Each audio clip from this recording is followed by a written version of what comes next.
I'm Larry Ridley, and this is Madden 17 on EA Sports. Anticipation is mounting for today's game, and we've got two quarterbacks looking to make an impact. It's the Cowboys going up against the Saints. With that, let's get you out to the Bayou. We're standing by as our commentary team of Brandon Godden and Charles Davis. From a city that's played host to 10 Super Bowls, here's a look inside the Mercedes-Benz Superdome in New Orleans. Today, we've got a good NFC matchup on tap between the Dallas Cowboys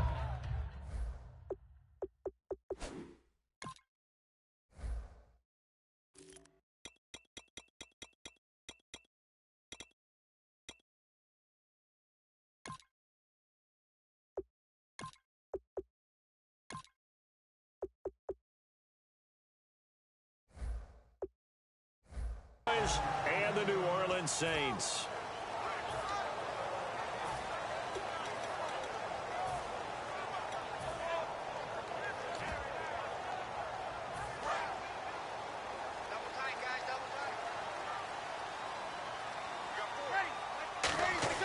Breeze now on first down. And he's got it over the middle. Fleener. And he'll get to the 29-yard line, brought down there. Give him 6 on the play, and it'll bring up a second down.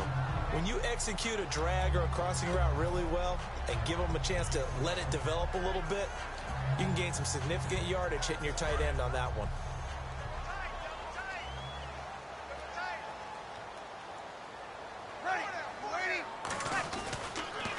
And the former Heisman winner, this is Mark Ingram. And he'll be brought down shy of the 40 at the 38-yard line. For Ingram, he topped the 1,000-yard mark this year for the first time in his 6-year career.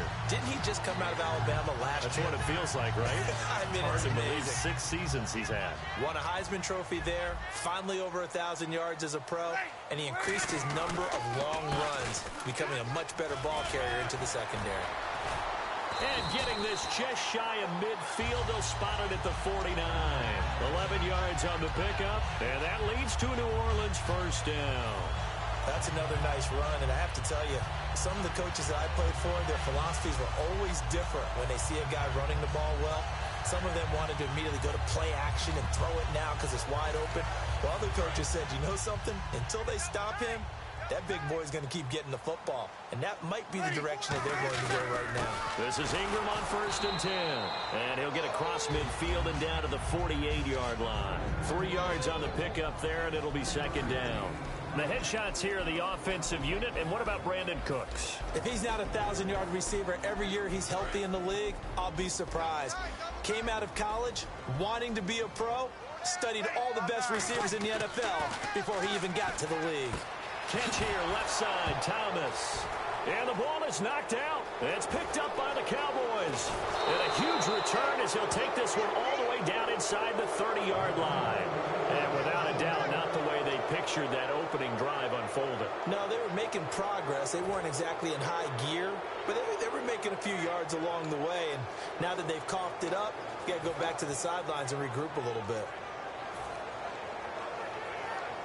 Really nice starting field position here for the offensive unit.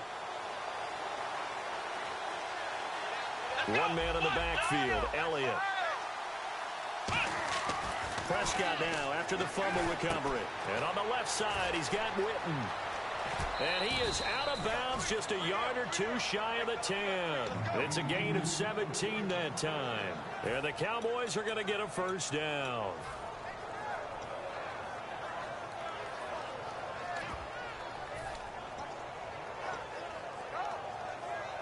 And the next snap coming inside the red zone here. Shift together here from the D-line. Here's the first carry for Ezekiel Elliott. And he is going to lose yardage here. A loss of a full 3 yards, and now it's second down. Man, it wasn't that long ago that the guy playing that spot was an outside linebacker type of a guy. Now, as a defensive end, how about the speed that he used to get into the backfield and make the play?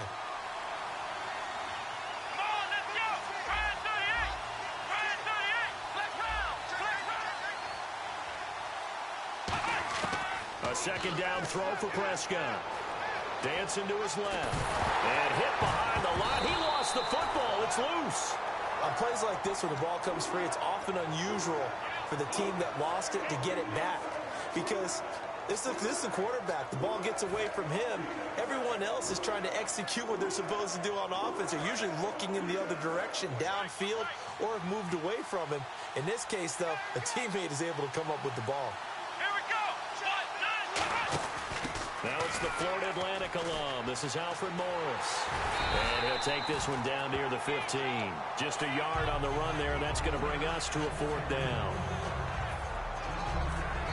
And the Cowboys will call on Dan Bailey here.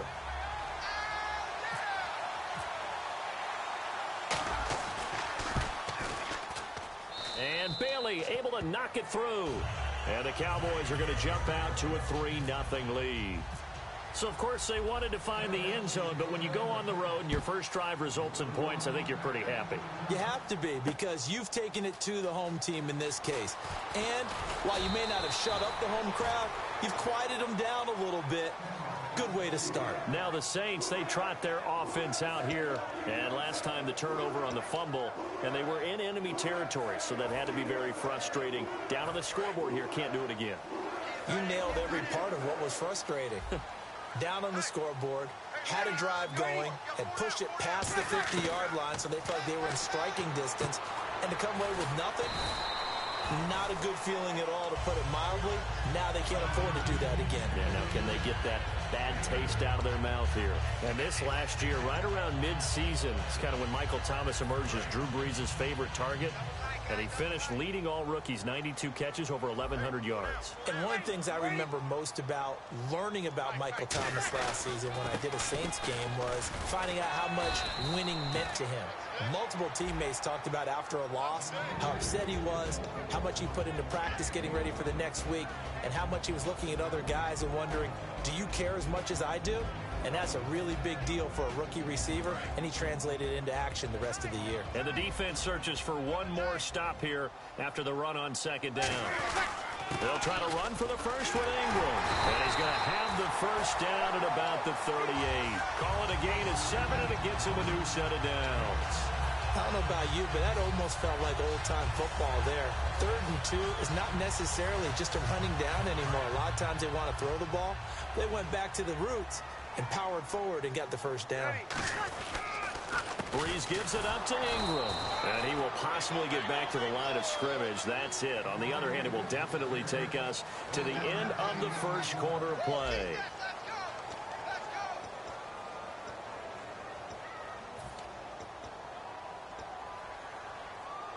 And ready now for 2nd and 9.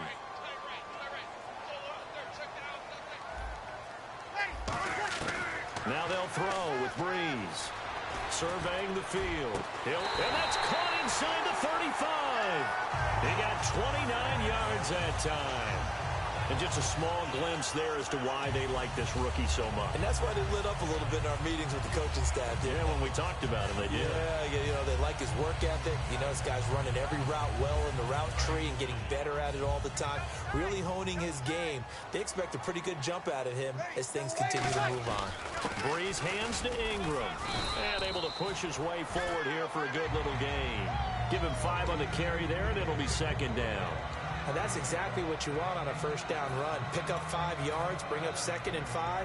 The defensive line, though, they've got to figure out a way to out-leverage the guys up front because the offensive line is winning at the point of attack.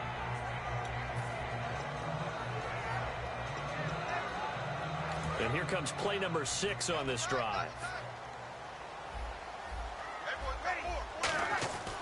On 2nd down, here's Brees. Throw complete right side to Cooks. And down inside the 15, shy of the 10.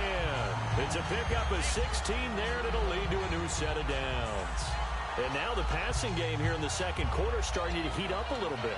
Don't you feel the rhythm starting to happen, right? You see it now. The confidence is starting to rise. I think now as a play caller, because that has happened, you lean on it a little bit more. You don't go totally away from running the football, but you do say, guess what? We can throw it well with a whole lot of confidence. They'll run it now out of the gun. Trying to run inside, but nothing there. Officially no gain on the play, and it's 2nd down. Crashing in from the end there, not to disrupt the pass game, but to disrupt the run game. Yeah, I love the distinction, too, because the good defensive ends, they can do it all. Set the edge in the run game, make sure that no one can move it that way, and, of course, rush the passer. On that play, use his speed to get there in the run game. Here's Breeze, looking for his tight end Fleeter, and it's intercepted. Picked off by Orlando Scandrick. And a big turnover there as his guys will get the football back. And now here come the Cowboys. And they split the uprights last time for 3. They've got the lead. They're not going to play this conservative. They're not hoping for another field goal. They're hoping for a touchdown. I'm with you on that one. I like where your head is. I like the way you're thinking because you're exactly right. Trying to sit on a lead and play that way, that doesn't work too well for most teams. Run your offense. Run what you do best. Exactly. Put it all the way down and try and increase your lead in a big way. And the best way to do it, touchdowns. Partner, I know you call the play-by-play, but you know your ball. If I throw these numbers at you, all right, 6 yards shy of 2,000 of total yards from scrimmage for a rookie running back.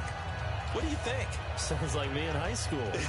Sounds like you doing it, right? It's really fascinating in what he was able to do. The thing for me, though, he did that as a rookie. Where do you go from here? I mean, can you keep going up from those numbers your sophomore campaign? I think that you can. He's had examples of that preceding him in the NFL. Some guys who are in the Hall of Fame right now. Remember, he had 16 total touchdowns because it's not just his ability to run it. He can catch it out of the backfield as well. No one plays harder than this guy does, down in and down out.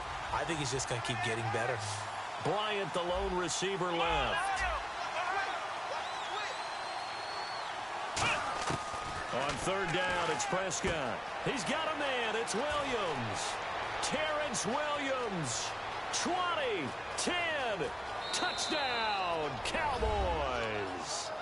Terrence Williams, 79 yards. And the Cowboys will add on to their lead. Great corner route there. Not only able to catch it, turn it upfield, and get into the end zone. It usually involves a little bit of an extra move, doesn't it? You've got to get them thinking that you're moving to the middle of the field and you're breaking away to that corner. Boy, that was well executed. Bailey now to kick it away after the touchdown. That's fielded in the end zone. And he's able to get it across the 20, but not by much, as he's marked down at the 21-yard line. Out onto the field comes New Orleans. And they had a nice little drive going last time. Threw the interception in the red zone. Costly. Bad enough to throw it anywhere, but that drives coaches insane when they're thinking about, hey, we've got a shot at points already. We're already in a spot where you're thinking you've got 3 on the board for sure, and to come away with nothing, that's a really tough one for them to swallow. Yeah, will they make up for it? Now, that was well defended, and as a cornerback, what you're taught when you see a wide receiver screen, either you get underneath the play before the blocking forms, or you're going to have to fight your way through it by getting through some blocking. That was a really nice play there. And we've arrived at the 2-minute warning here in half number 1. And the offense behind the chains here a touch on 2nd and 11. Now Breeze throwing on 2nd down.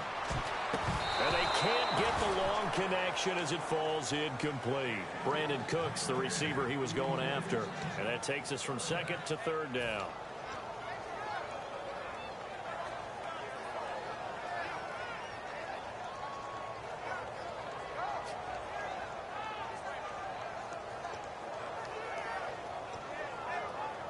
Offense needs 11. Have to think pass here on 3rd down. They send Thomas out to the right by himself. Now Breeze on 3rd down. It's complete to Flater.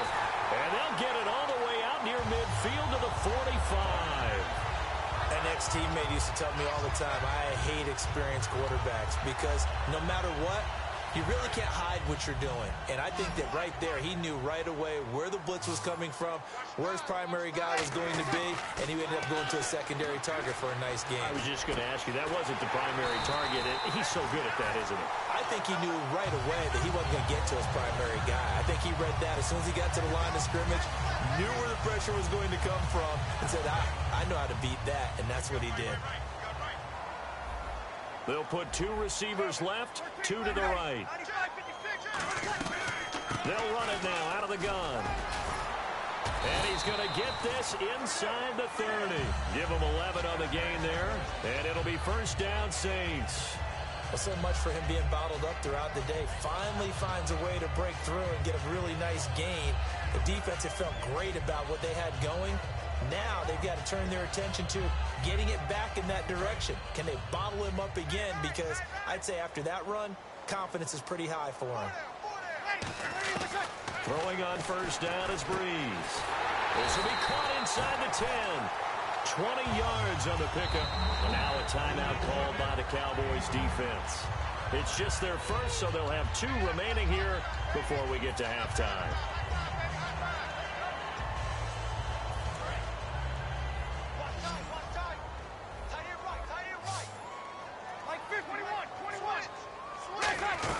They'll run here with Ingram. And they'll get him down here at about the 5. And now the Cowboys are going to call another timeout. So that means they're down to 1 remaining here as we head toward halftime. Well, it's been the air game that's taken them down on this drive before they finally turned around and handed it off on the last play. And now they're looking for the big boys to get him in the end zone. Couldn't do it there. It'll be interesting to see. Offensive lines had to pass block a lot on this drive. Will they be able to revert and fire out and create some space in the run game? That's caught at the 2. Only 3 yards on the catch. It's third down. I know many people like to throw to the tight end, maybe in a little flexed out position because he creates mismatches with his size. The slot receivers do the same thing with their quickness, their speed, and their route running savvy. The line of scrimmage is the 2 here on 3rd and goal. They come out here in the I. Big play here. 3rd down and goal from the 2. And he is in for the score. Touchdown, New Orleans. Mark Ingram taking it in from 2 yards out. And the Saints have cut it back within a score.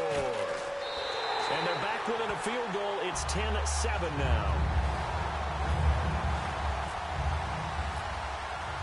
Morstead out now following the touchdown to kick.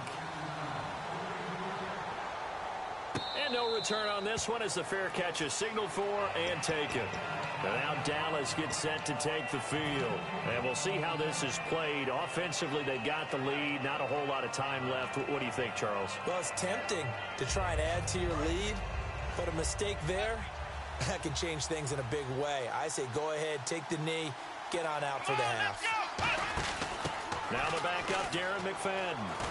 And he powers his way up past the 30. He'll get a nice chunk there on the first down run, and it's 2nd and 4. They're going to hurry back to the line now. First play of the drive, let's give credit all around. Excellent blocking, but the guy carrying the ball, he was the finisher. A really nice run. Oh, he's got some breathing room. And all the way down to the 24-yard line. A big play there just before halftime. 45 yards. Now whistles come in. We're going to get a timeout here by the offense. And with halftime on the horizon, they'll be out of timeouts from here forward. Check, check, check. Ready. Check, check, check.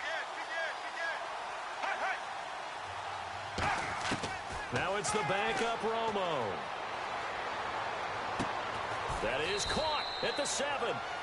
18 yards there, and it'll be a 1st and goal. And quickly they get to the line. And some extras coming up on the line here, readying for the blitz. First half in the books. You're watching the NFL on EA Sports. Welcome back. Charles and I settled into the booth, ready for quarter number 3. Both teams appear ready for the fight ahead, and we resume action here in quarter number 3. And a fair catch signaled for and taken successfully. Out come the Cowboys now as they'll go on offense first here in this 3rd quarter. They have the lead now. They'll be looking for some separation here as we begin the 3rd quarter. I like the way you term that because now I think they go a little bit deeper into their playbook. They like what they did in the first half. That worked okay. But in order to get the separation that you just talked about, change things up a little bit. Change your tendencies, try and hit them a little bit more with some things they didn't see in the first half. We'll see if they do just that. 8 yards on the pickup, and now they'll have some options on 2nd and short.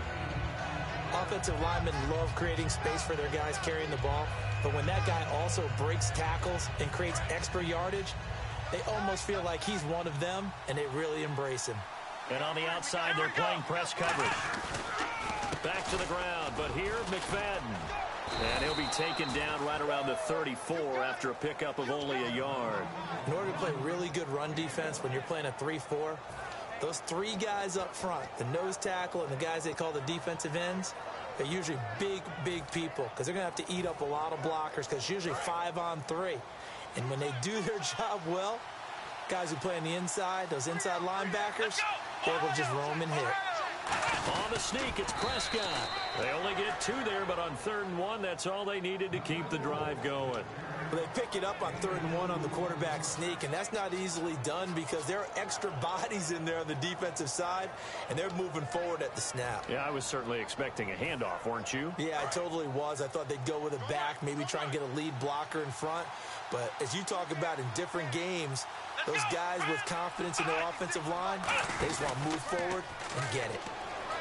Now a play fake here on 1st down. And incomplete, a drop there in the middle third of the field. That'll bring up 2nd down. All right, different topic here. 2018, the Super Bowl, traveling north, far north to Minneapolis. Early predictions for that one. Who you got? Well, you know, everyone's still waiting in the NFL for a home team to play in its home stadium, right? So could the Vikings be that team? I'll start in the NFC, and I'm going to say no. I think Seattle. Starting to get near that maybe last run with their defense. Earl Thomas returns. I like Seattle coming out of the NFC. How about you? Well, I'm actually going to take a Dallas Cowboys NFC title run. I think that they came so close this year, probably most talented going into next year. I like that one. Well, in the AFC, I'm going to go with a team that if they improve their defense and their quarterback stays healthy, they could be that team, the Oakland Raiders. Okay, I'm going dark horse. Cleveland Browns. Let's go. Hey, from worst to first. Well, still in search of the 1st down after that last completion. Here we go. 3rd and short yardage. Prescott. And no escaping this time as he'll go down. They got him for a sack. Haoli Kikaha in there to drop him for a loss of 10. And it'll be 4th and long. Out now comes the Cowboys punter. And surprisingly, this is the first punt of the game for either team.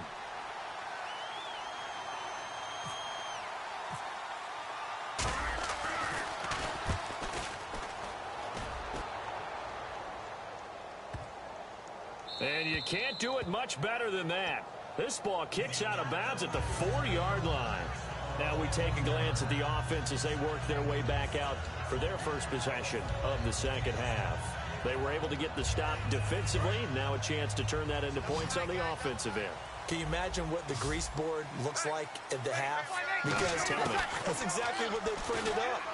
Stop them on defense, get the ball back for our offense, and go downfield and score some points. Now, the last part remains to be seen, but they got the first part done very well. Do people use grease boards, or you mean the magic marker boards? Yeah, those two.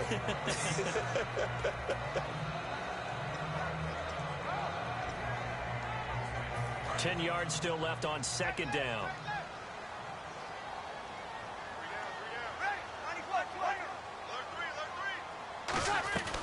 They'll run it now out of the gun. And a short gain here as he gets it up only to about the 6. He only got a couple on that one, so not a ton of help. They'll have a 3rd and 8 forthcoming. Tough day, tough sledding right there, and it's been that way the entire game. Not a whole lot of room to ramble for him. Yeah, you're right. It's been that way all afternoon. Didn't get a whole lot better there.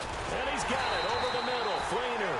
And he will have the 1st down here as he's up to the 15. They gave up the completion there, but this is what zone defenses count on. Catching the ball and not much run after the catch. On 1st down, Breeze. And that's incomplete. Let's look ahead for a quick minute. We don't have the schedules yet for next year, but what we do have are the 5 international games that will be played, 4 in London and then 1 again in Mexico, Jacksonville, Baltimore, Miami, New Orleans, Cleveland, Minnesota, Rams in Arizona, those in London, and then Mexico's going to get a great game.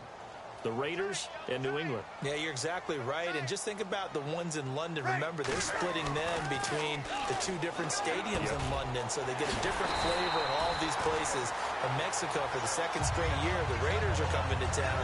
That should be a whole lot of fun. Should be a ton of fun and a very good matchup. And there's another completion to the tight end. And let's face it, it is hard to overthrow a 6'6" target. It is indeed. Quarterbacks like their speed guys. They like that huge 6'6" target that they've got in him. They really do, and it reminds me of what one great tight end told me once. He told his quarterback, just make sure you throw it up there. You know, kind of like put up on the top shelf where the kids can't get it. 2 yards on the carry there. It'll be second down. That's a good play by the guys on the defensive side of the ball. Held them to a gain of 2. And that changes the playbook a little bit now for the guy calling plays. 2nd and 8. Now he's got to probably think about going to the air instead of maybe staying with the ground game.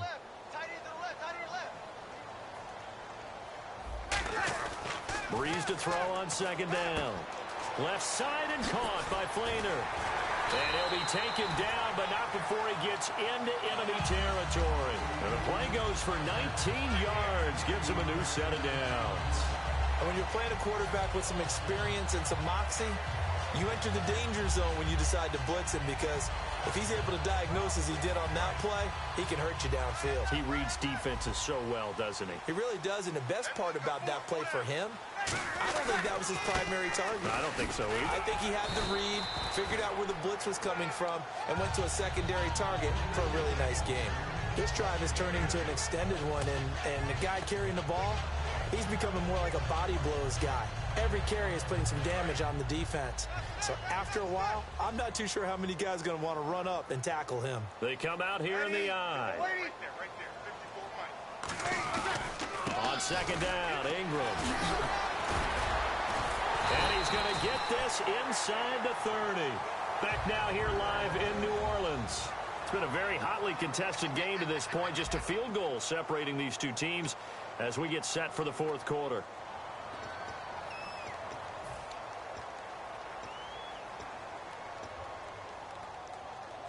Now this will be the 9th play on this drive.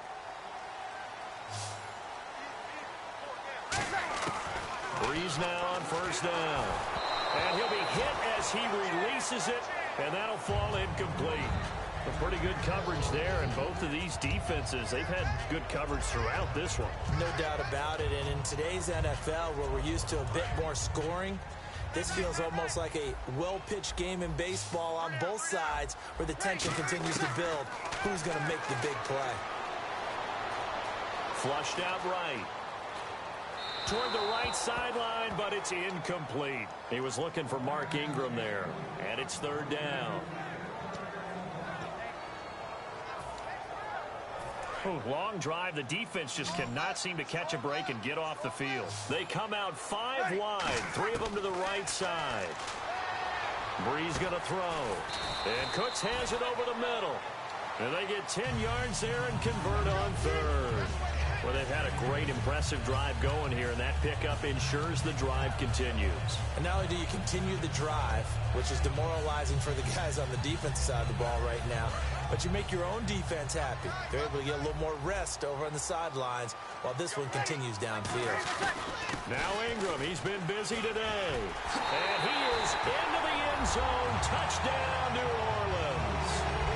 Mark Ingram, his second touchdown of the afternoon. And the Saints have moved out in front here in the fourth quarter.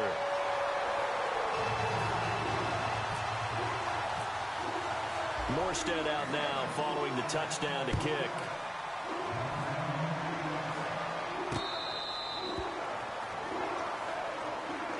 Now Dallas gets set to take the field. And a tight game after punting last time. See if they can get something going on this drive. As they head to the field now, with the game this close, you got to feel there's a sense of urgency for them going on offense right now. But they have to do it without letting panic creep in and affect their play. They'll get 17 yards there. And it'll be first down, Cowboys.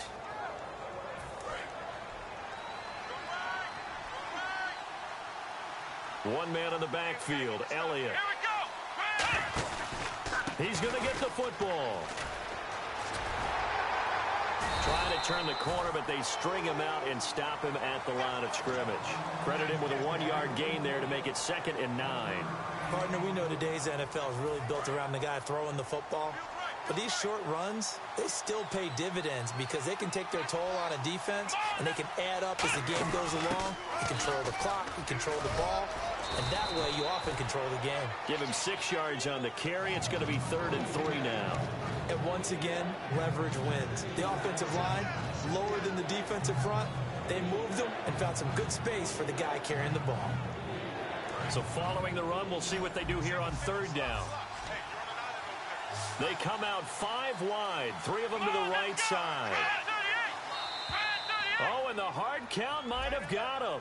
This might be a 1st down.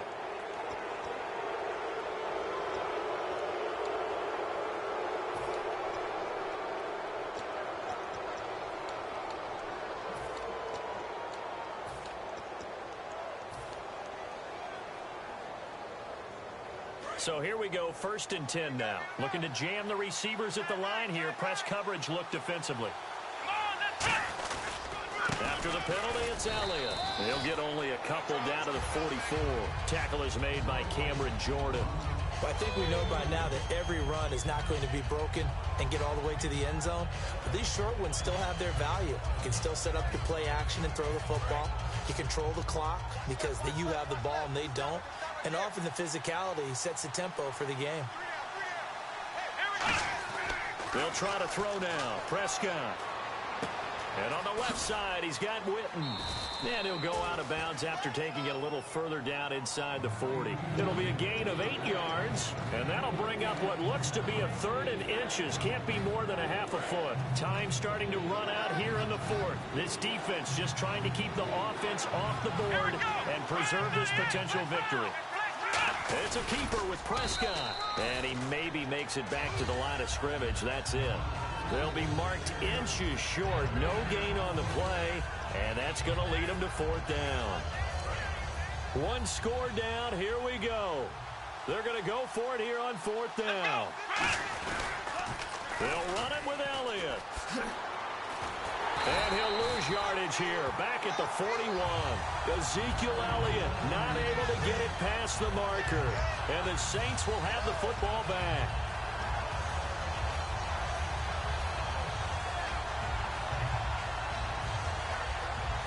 And at this stage of the game, time a factor, time on their side as they just try to eke out the final precious moments of this one. They'll run with Ingram here to begin the drive. And he will be brought down. And now a timeout called by the Cowboys defense. It's just their first. They'll be down to 2 remaining as we step aside here in the 4th quarter. And the defense in desperate need of a stop. They have to get off the field and get the ball back to their offense if they want a chance. Now Breeze throwing on 2nd down. It's complete. Fleener, right side. 6 yards is the pickup, and that'll lead to a 3rd down.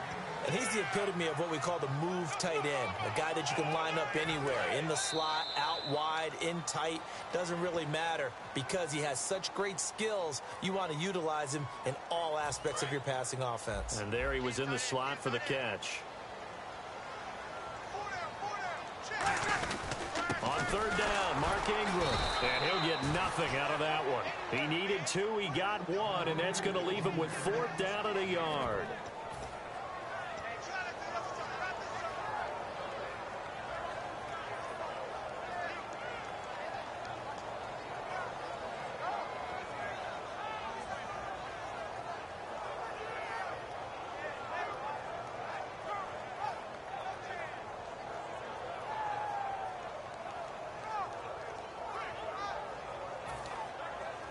Here's Thomas Morstead now, as he should be able to pin him back deep here with his first punt.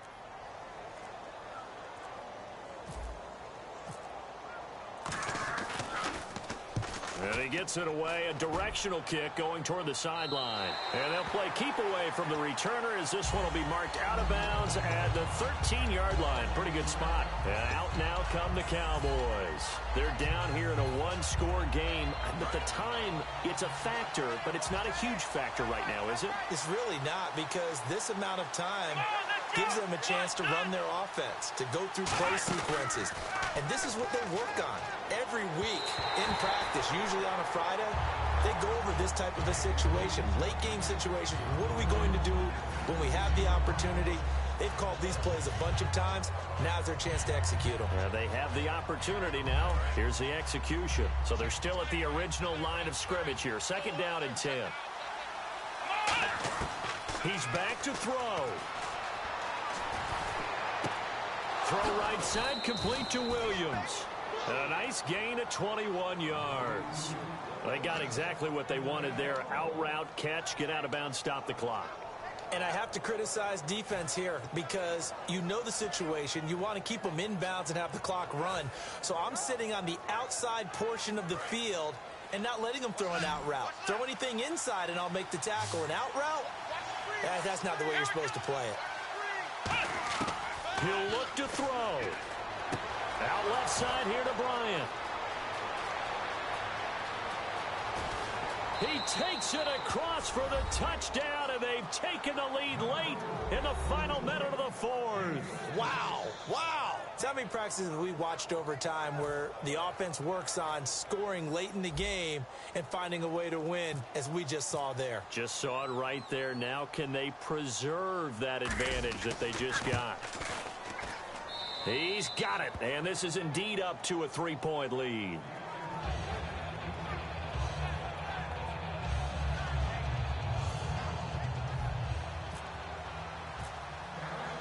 Bailey now to kick it away after the touchdown.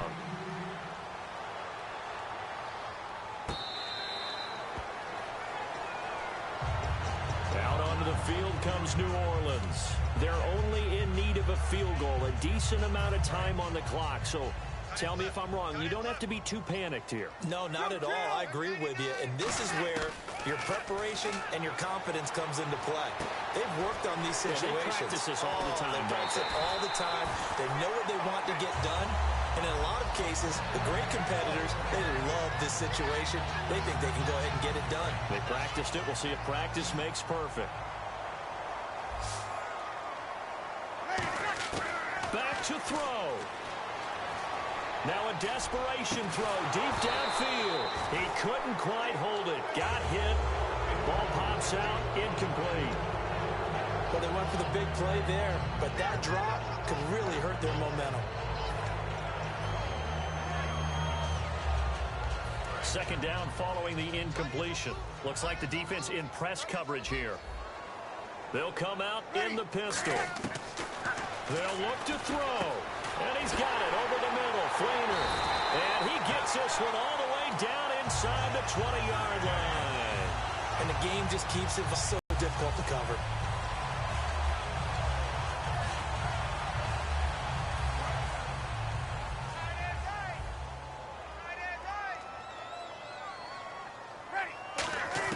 Back to throw. And he can't hang on to it. That would have sealed it. Instead, 2nd down.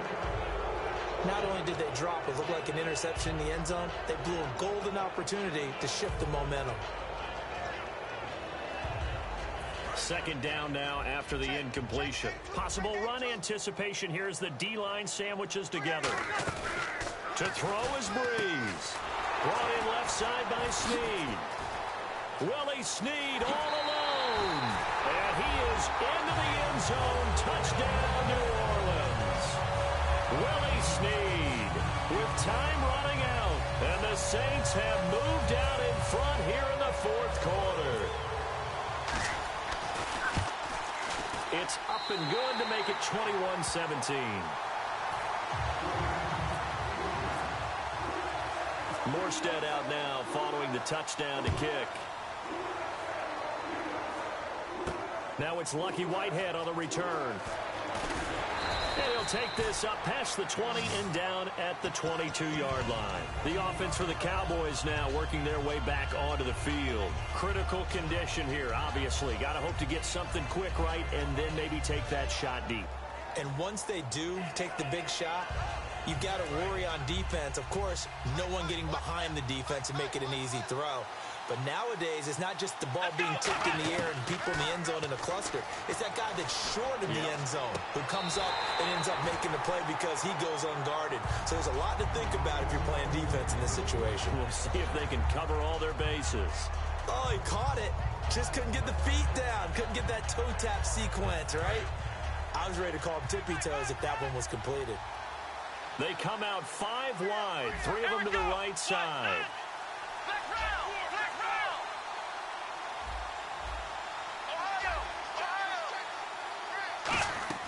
One last shot now for Prescott, and he can't corral it. That would have wrapped it up if he'd been able to hold on. Instead, it brings up 3rd down. Oh, man, that was close. The opportunity to change momentum, big play, right in his hands, unable to come down with it. A sigh of relief, no doubt, on offense that fell harmlessly to the ground. And it's incomplete. So their final drive comes up empty. And with that, the ball game is over. Well, going into the final play of this game, they knew that they needed some type of a miracle there at the very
motherfucker.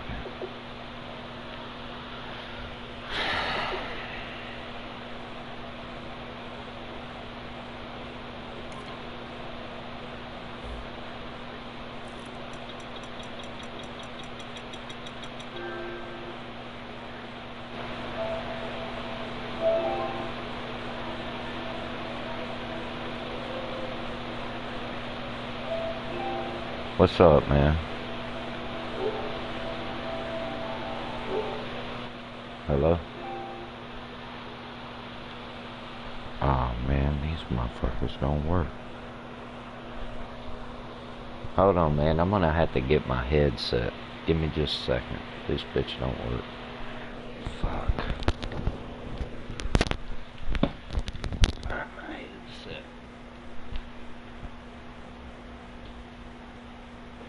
Probably gotta charge this motherfucker too.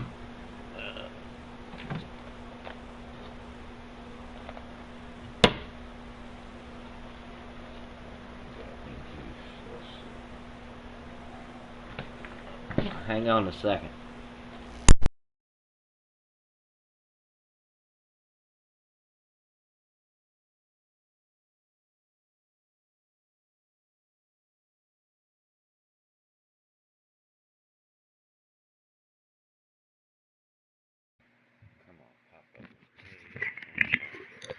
Hello?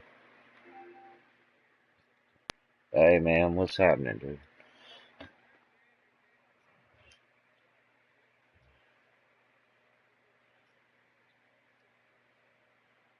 Man, Man, it was my own fault, dude. That's why I was so pissed off. It ain't even about my cornerbacks. I outsmarted myself. I switched my cornerbacks and put a dude over on Cooks because he had 95 speed.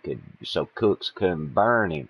But he never went deep to Cooks. He kept burning me inside on slants and shit.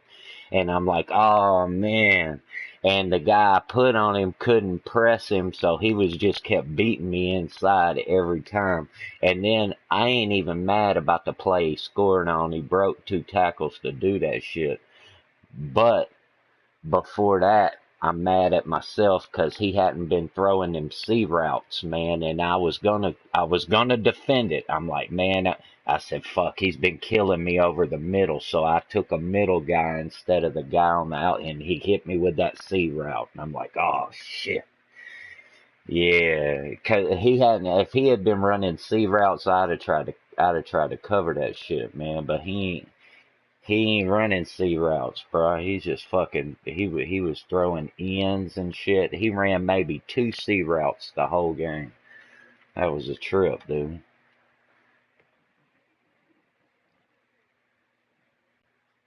Yeah,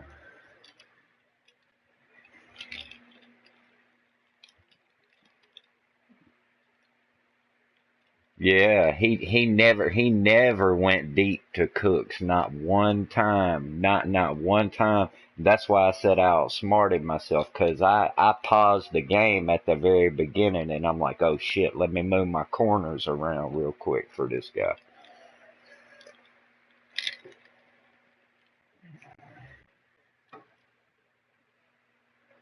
Yeah.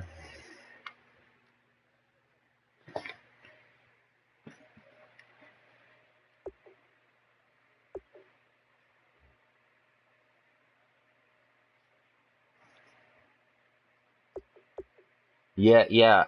I understand what you're saying, but what I feel like you kind of miss out on is, for instance, people's awareness matters on this game.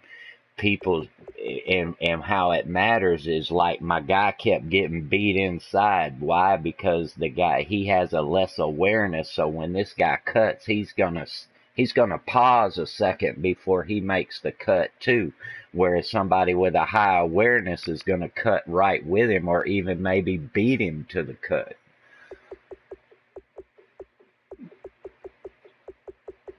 I mean,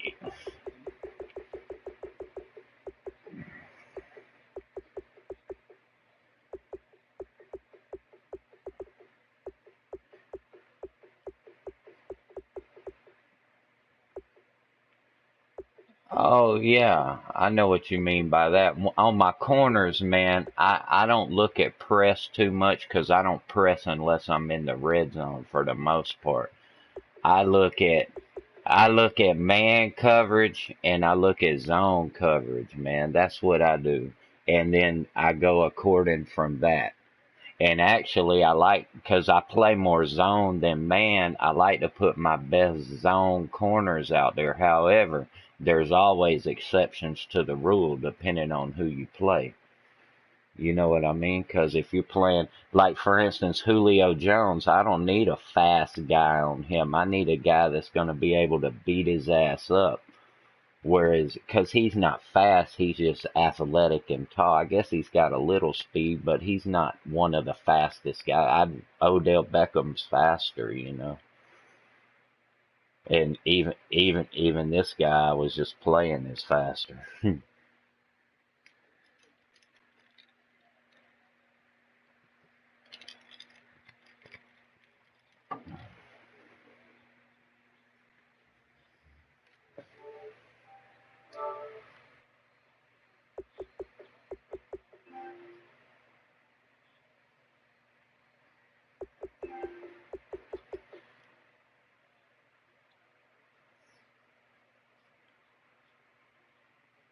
Right.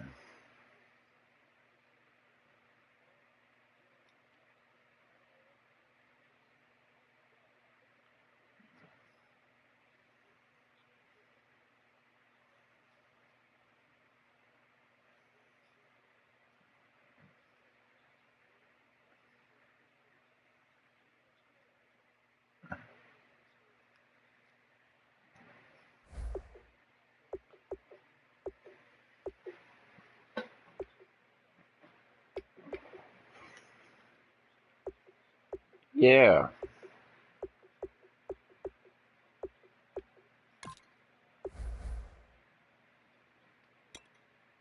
Yeah, he was going to get burnt on the outside.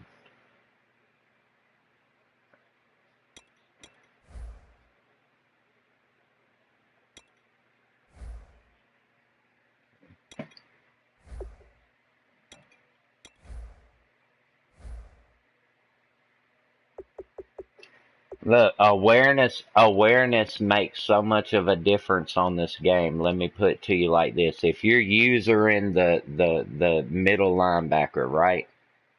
Your user and your middle linebacker, the dude throws the ball over the middle. You ever hit the triangle button to try to intercept it and your linebacker he don't even throw his fucking hands up in the air. It just goes right over his head, man.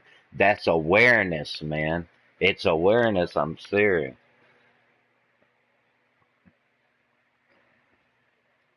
Yeah, see, I play a lot of linebackers. I get a lot of user picks, man. My defense is on point, bro. I don't get beat a lot. I mean, I don't even give up. I've played over 1,000 games, and I don't even give up 2 touchdowns per game. That's pretty good defense, man. I think it is. My problem is I don't score 2 touchdowns a game either. But I do score more than I give up.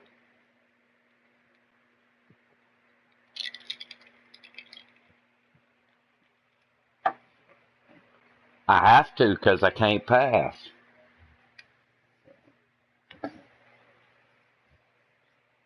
Yeah,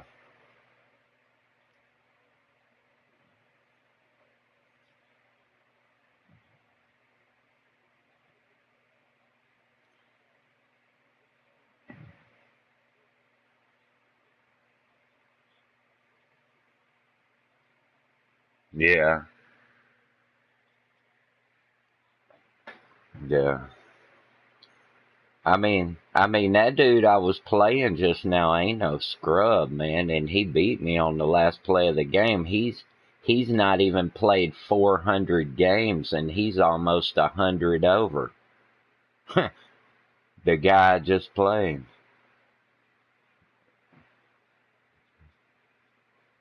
They do They do that sometimes, man, and that's what I'm trying to tell you this skill shit is based on, man. I went and I Googled it. I tweeted with the guy, his name's Rex Dixon. He's the head developer at EA. I tweet with this guy and everything, man. And skill points are awarded not for the teams that you use, it's the opponent that you play. Like that guy that you just played and you lost to, you lost a shitload of skill points, whereas if he would have been good, you wouldn't have lost so much. You don't ever look, I say on your thing, you don't ever look like where you hit the R3 button and you knock them little red things off, man, and it'll show you. Like I can look on here and see what teams you played, not every time, but sometimes, and it'll show me not only that you won or lost, but sometimes how much skill points you won or lost. Like right here's one, it says you won a ranked game against the Cowboys 24-14 and you earned 10 skill points.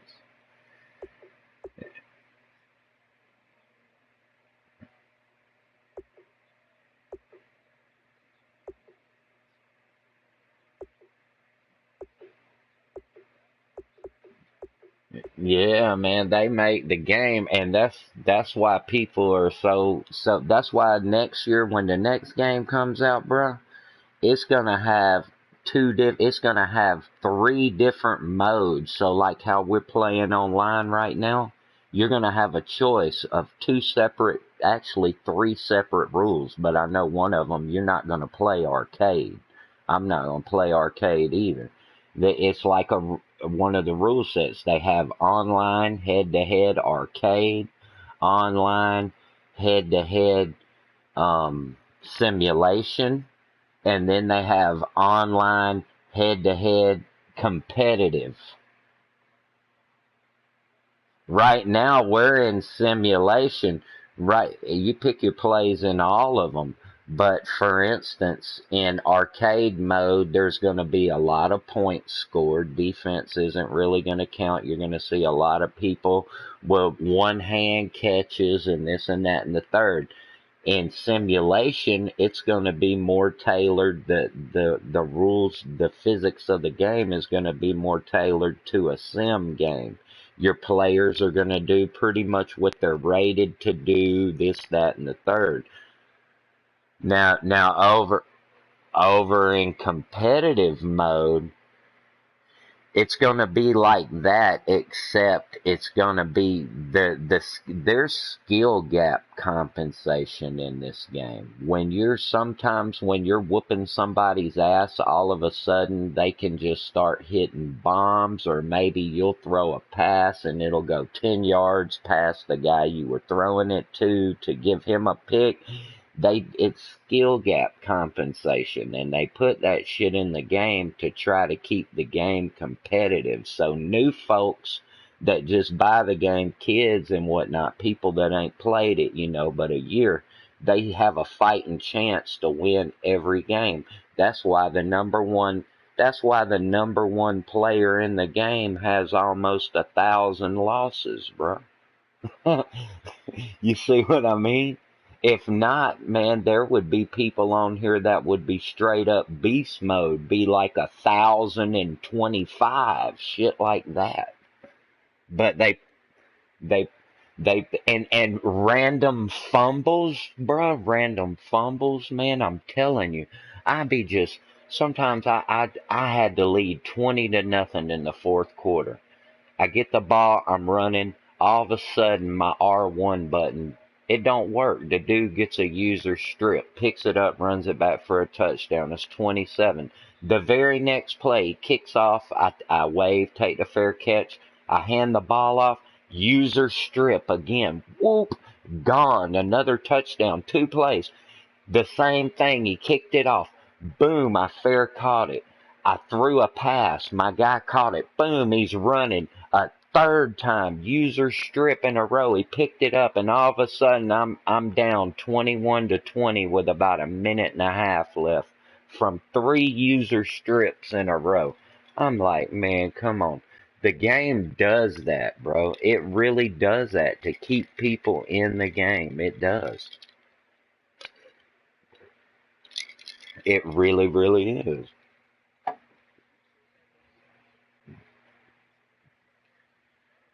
Man, exactly.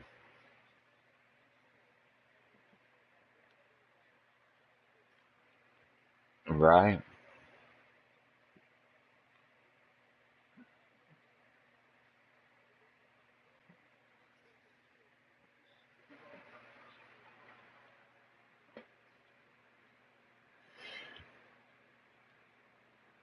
Yeah, I know. I know it. I know it. And you can keep them fresh. It don't matter, man. Sometimes it's skill gap compensation. I swear to God, it's in the game. They said it's in the game. So in the competitive mode, they take that out. If you play over there, you're gonna see a lot more. Like when you're ahead by 20 and he throws the ball and it bounces off of two of your guys and they won't intercept it and it falls on the ground, they'll intercept it on over there and you'll just be shit out of luck and you'll get a lot more people quit. You'll get a lot more people quitting, they said, because they're like, what they said, they just did their EA reveal and you can go on YouTube and actually find some gameplay from Madden 18. But what they said was, fuck, I'm stoned, bro. I don't even know what I was talking about anymore. That threw me for a loop. Oh, yeah, yeah, okay, yeah, I know right where I was at. Okay, man, I got some good, bro. I really do. It's my birthday. Well, not anymore. It's after 12, but July 11th was my birthday. And whereabouts do you live, dude? You're in Pittsburgh? That's what's up, man. I'm in Houston.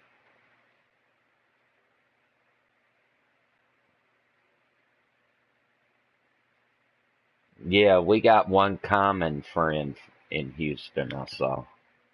So, yeah, but yeah, I've been here since I was born here. I'm 42, man. I'm an old dude. Oh yeah, you're old schooling too. Nah, nah, I'm all right with it, man. But I feel blessed to be here. If you would have asked me growing up, I never thought I was gonna make it this far. Now I can't imagine not making it this far two times.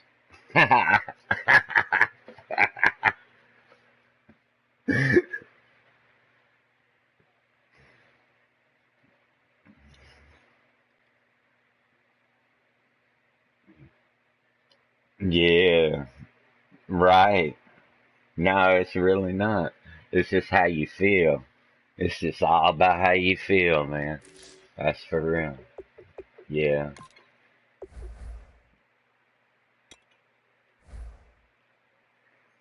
Well, I'm blessed. I'm not overweight or none of that stuff. I'm blessed in that manner. I'm about 6 foot, about 175, so I'm in good shape. Oh man.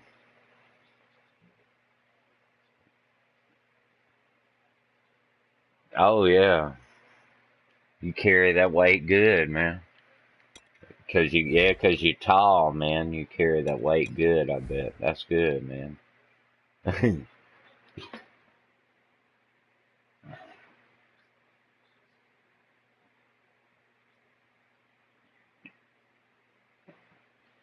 Yeah, your digestive system changes, man. What you can digest and shit, it sure does.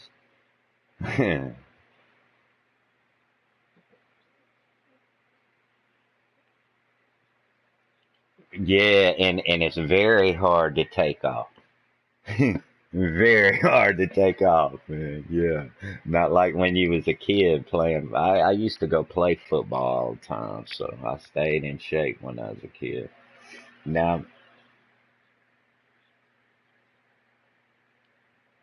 oh yeah. Uh-huh.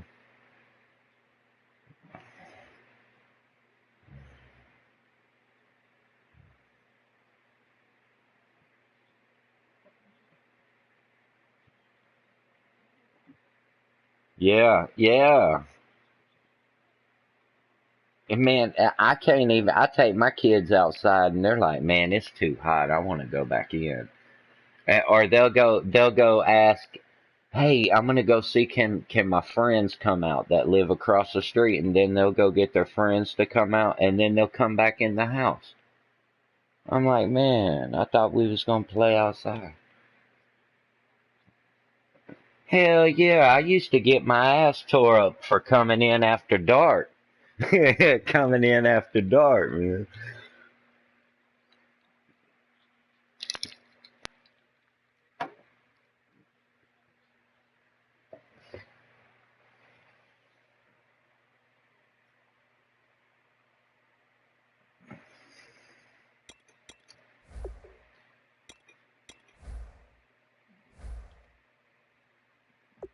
Yeah, yeah. I will say my 6-year-old boy learned how to ride a bicycle, so I'm happy about that. Like without his training wheels and shit. So he is getting on up there. But my little girl, she don't do shit. But she's smart. She's smart in school. She's 5. I got I got 4 kids. I got 19-year-old. Well, he'll be 19 in 6 days. I got a 12-year-old. I got a 5-year-old, or now they're 6 and 7, 6 and 7-year old, man. So they're 10 months apart. Well, the boy and the girl are 10 months apart, man, and that was funny because we had the boy went to the hospital when we left. You know, they come down, they want to make sure you got a car seat and all that shit in the car. So whenever they're coming to check that shit out, and the nurse puts the baby in the car seat, she says, "Okay, I'll see y'all next year." And boom, we came back. It was 10 months later, and my daughter was born. Same nurse doing the same thing, walks out to the same, checking it, and I'm like, "Don't even say it." She's like, "Yeah." I said, "Don't even say it." She said, "I wasn't gonna say it, but you act like I had something to do with it. I didn't have nothing to do with it." You're right. Man, the power of suggestion you put on us, man. Talking about I'll see you next year.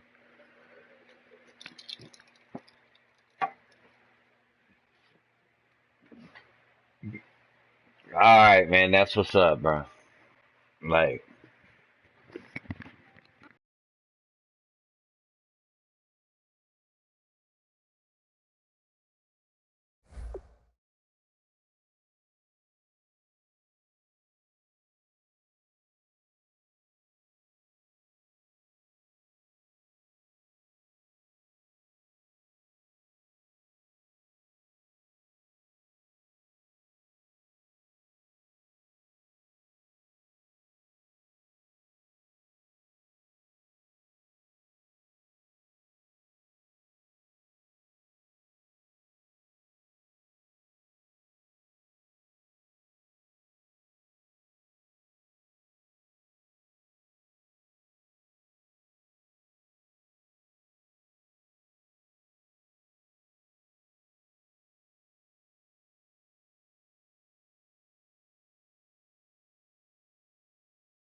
everyone. I'm Larry Ridley, and this is the NFL on EA Sports. Anticipation is mounting for today's game, and we've got two quarterbacks looking to make an impact. It's Brady's Patriots going up against Newton's Panthers. With that, let's get up to Bank of America Stadium in Charlotte. Here are Brandon Guyton and Charles Davis.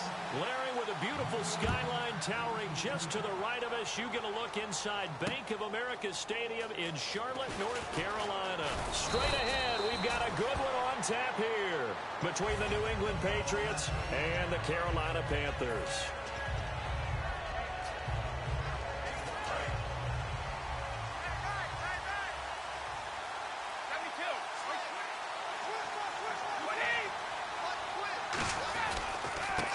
First carry for LeGarrette Blount. And he'll take this up near the 35, maybe the 34. And LeGarrette Blount just does not go down easy. You know, from my experience as a defensive back, this was a difficult guy to try and tackle because of the force that he runs with, and he's not going to be daunted no matter it's the first quarter or the fourth quarter, Brandon. Well, what shocks me about last year, 18 touchdowns. I mean, the yards were pretty good, 1161. But when I think of New England, I don't think of a running back getting 18 touchdowns. You know, that to me, it was the combo that made the 2016 season for him. Most yards in his career, most touchdowns in his career by far. And he's the type of guy that, hey, you want to give it to me inside the 5? He doesn't believe anyone's going to stop him. And they'll let their fullback try and push the pile. They're just 4 yards on the pickup, but that's good enough to extend the drive. It's amazing how much advice defensive players get on third down. You hear the bench screaming out, watch the draw, watch the screen, watch the pass here. Very rarely do they reference watching the fullback, and he slipped through and picked up a first down. And a new set of downs here after picking up the first on the ground.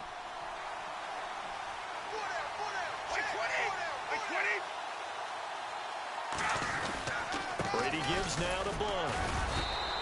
A gain of 3, second down. Let's discuss this offense now, and Julian Edelman, very good player. Has really developed into a terrific slot receiver, and a lot of times he would be the primary receiver. Still mad coming out of college that he's not a quarterback in the NFL. He takes it out on the opposing defenses. Second down following the run.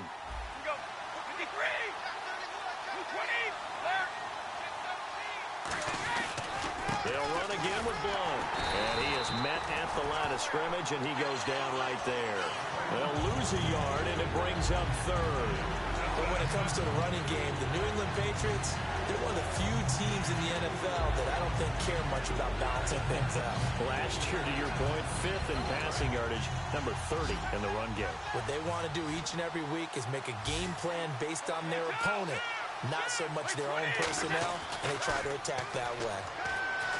Here's Brady. Man open underneath. It's Gronkowski. And he'll be taken down at the 46-yard line. Gronkowski may have had to miss the Super Bowl with the injury, but he was active in that parade, and now he's back on the field. And I'll tell you what, something you mentioned to me is that he was a big cheerleader for his teammates. Never hung his head through the injury, celebrated with them all the way through the title. We've seen superstars in the past, when their team does well without them, they're happy, but they recede into the background. Right? They get out of the way because it does hurt them a little bit. They do have pride. They want to feel like, hey, without me, they...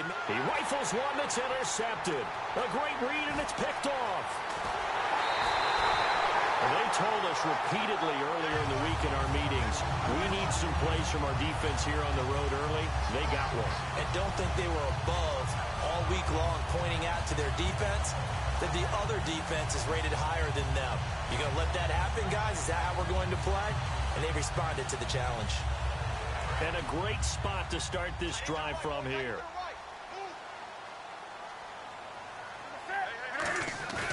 Now following the interception, here's Newton. And this is caught at the 8. And stopped a few yards shy of the goal line at the 3. I have to take a second here and talk about Greg Olsen, the tight end for the Carolina Panthers. 3rd straight year over 1,000 yards in receptions. And guess what? That's the first time that's ever happened in NFL history. 3 straight years by a tight end. That's really something. Now 31 years of age. They're going to need him next year to turn it around. It's a very disappointing season. Not the season anyone expected, least of all the Carolina Panthers, but he's a building block.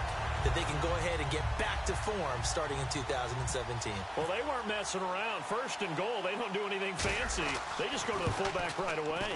I like how you phrase that because oftentimes they come back to the fullback when it's late in the down and distance count, right? In this case, first down, let's go get it right now. And he got it. 6 points on the board. Gano now following the touchdown here to kick it away. Now Dion Lewis to return.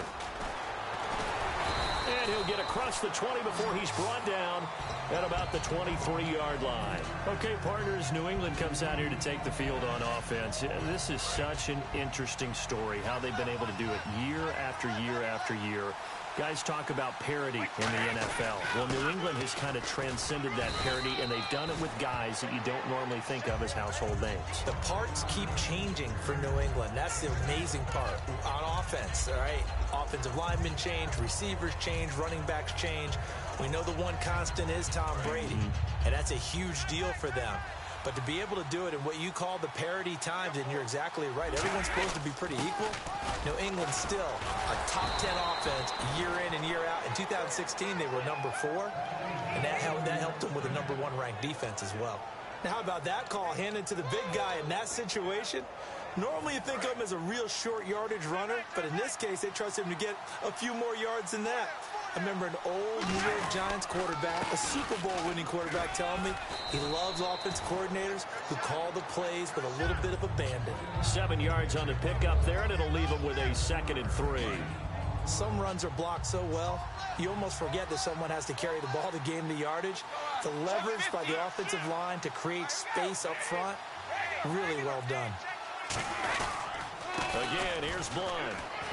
And he'll be taken down at the 46-yard line. Only 3 there on the pickup, but that's enough to move the chains.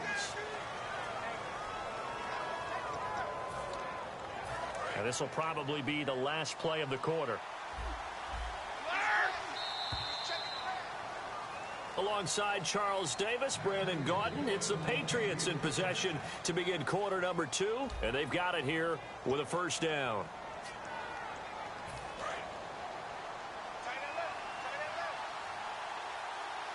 They come out here in the eye. They'll run it here with Blunt. He'll get 3 up to midfield. You know that old expression, it's not my night?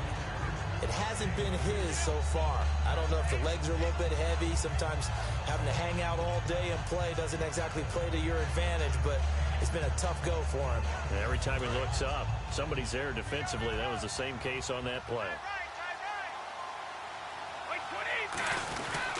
On the give, this is their fullback. And good penetration here. He'll get this down only to about the 49-yard line. Shaq Thompson on the tackle that time. So they run it on 2nd down. Now let's see what 3rd down brings here for the offense. Throwing now is Brady. And he fires one that's intercepted. Picked up by Thomas Davis. And the possession is theirs at their own 43-yard line. Carolina getting set to take the field. And they will simply, Charles, be looking to duplicate what they did last drive when they were able to push it in for 6. And they hope it'll be that easy, right? To be able to take exactly what happened before, replicate it. They may have to make a few additional changes along the way because I'm sure the defense will make some adjustments, but they've got to have great confidence having scored the last time out. Room here to run. And he's got it across midfield and down to about the 47-yard line. Give him 10 yards on the pickup, and that'll make it 2nd and a foot or so. Now, that's a run that warms a play caller's heart because you're actually set up to do whatever you want on offense. You can come right back and run essentially the same play because you have momentum, or you can fake that running play and throw something deep over the top, or you now feel like you have an extra down to play with because if you go ahead and just throw it and you don't get it, come back and try and pick it up on 3rd down.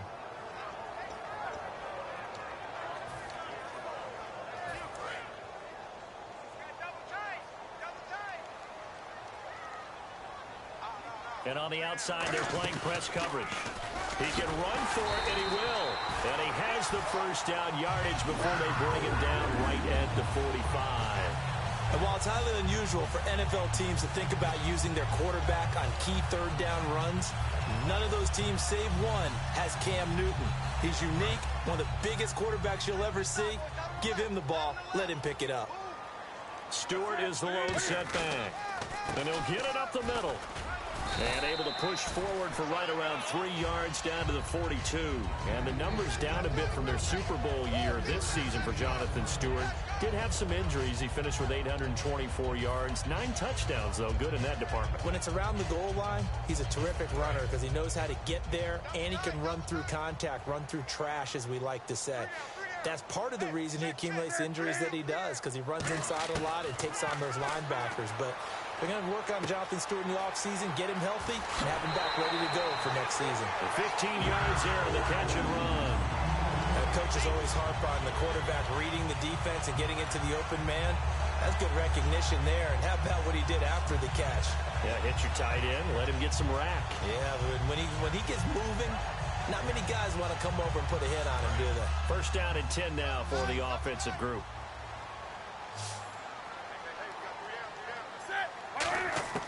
Newton on first down. He hits Stewart in the flat. And he'll get it down this time to the 17. It'll be a gain of 9, and that'll make it second and short. Well, clearly one of his advantages as a passer is his height. Sit back in the pocket, fired over the middle. That makes things tougher defensively, doesn't it? It really does, because your goal is to move the quarterback off his initial spot when he gets his drop back completed. But when you have that type of height, he can stay in there. If he's willing to take the hits and just fire over the top, which saves him time and actually completes a play a little bit quicker than it normally does for a quarterback who has to slide and find open space to throw. And they're going to lose some on this play. Being knocked back to the 18. And they'll lose a yard that time, and that's going to lead to a third down. Trying to keep the drive going here. This is play number 7 on 3rd and 2. They'll come out in the pistol. On 3rd and short, Tolbert. And he'll get this one down to about the 17. He needed 3. He got 2. Now that'll set up an interesting situation here on 4th and a yard. So now off goes Newton, and on comes the kicker, Graham Gano. This will be a 34-yard attempt. And Gano's kick is right through. And the lead moves to 10-zip. So the drive stalls out, but they are able to put 3 points on the board. Yeah, just a yard or two shorter than an extra point, so no problems converting there. And they will not get a chance to return this one as it's through the end zone for a touchback. Here come the Patriots again on offense, the Super Bowl champions, and boy, they have been able to do it a lot of times, Charles, with unsung heroes, haven't they? Look at the names that led them through the playoffs. Hogan, White, Lewis, guys you just wouldn't think of. Yeah, Deion Lewis, a 5th-round pick, 3 touchdowns against Houston in the divisional round. Chris Hogan, undrafted. He ends up having 180 yards in receptions, including 5 plays of 20 yards or more against the Pittsburgh Steelers. And how about James White, a 4th-round pick out of Wisconsin? Think about who he played behind while he was at Wisconsin, and he turns out to be the unsung hero of the Super Bowl. Would have been the MVP if it wasn't for Tom Brady. And you mentioned James White at Wisconsin. He was behind who? Melvin Gordon and Monte Ball, right? That's correct. I've got to make sure that I don't take Tom Brady's greatness for granted, that we make it routine. How about that throw right there? Yeah. Another great completion. And you know one area where he honed his throwing, he was a catcher in high school. He was actually drafted by the Expos. And Brady going to be intercepted a 3rd time. It's the Pro Bowler Luke Kuechly that picks it. And they take over. They'll set up shop at the 46-yard line. Now the Panthers offense, they get set to come back onto the field. And they're not going to play this conservative, I don't think. They had the field goal last time, and they're up, but they're looking to put a drive in the end zone. Oh, I agree with you totally.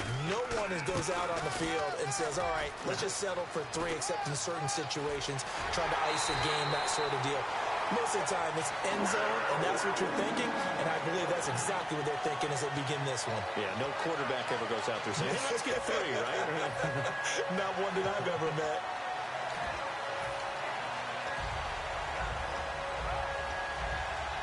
So they pick up the first down after the run, and now they approach for the fresh set. Now a play fake here on first down. And he's going to drop this off to his fullback. Give him 8 on the play, and it'll be a 2nd down. It's interesting because when I'm watching college football and I'm evaluating guys for the draft now, my list of fullbacks, pure fullbacks, it's a very short list. I'm probably evaluating more punters and kickers now than I am fullbacks, but it doesn't matter what you call the position, it's who you put there, and there we saw completion. On second down, they run with Stewart. And he's brought down just outside of the 10 at the 11. The gain of 4 that time as the drive continues. Now hold everything here. We're going to get a timeout by the offense. It's just their first, so they'll have 2 remaining here before we get to halftime.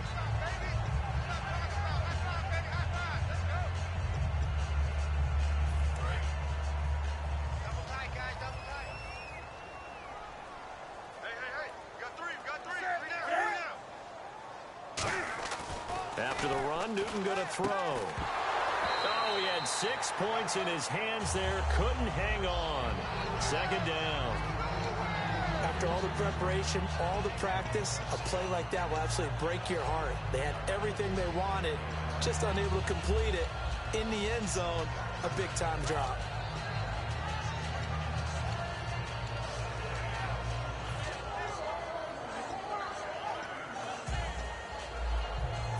Offense still needing 10 yards. Second down.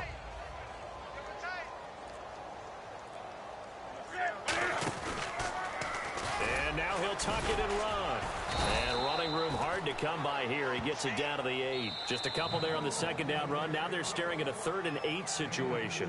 Now whistles come in. We're going to get a timeout here by the offense. So that means they're down to 1 remaining here as we head toward halftime. They come out 5 wide, 3 of them to the right side. Now this time he'll look to throw. And he dropped it. Now it was tipped, altered the ball a little bit, but he dropped it. And now 4th down. So they won't get a touchdown, but here's a chance to at least get 3 to end the first half. This from 25 yards out. And Gano's kick is right through. And that'll push the lead up to 13-0. So the drive takes them inside the 10, but it ends with just 3. And a nice job defensively to rise up and make sure they didn't get in. And this will be a touchback as that sails over the end line. Now the Patriots gearing up to go now. And from this spot in the field with the clock where it's at, you think we're just going to see a knee and that's it? And I think in this situation, that's the proper play. But we do know there's some risk takers out there that may want to take one more. Now hold everything here. We're going to get a timeout by the offense. So as they take it over, we step aside. See if they stay on the ground for second down.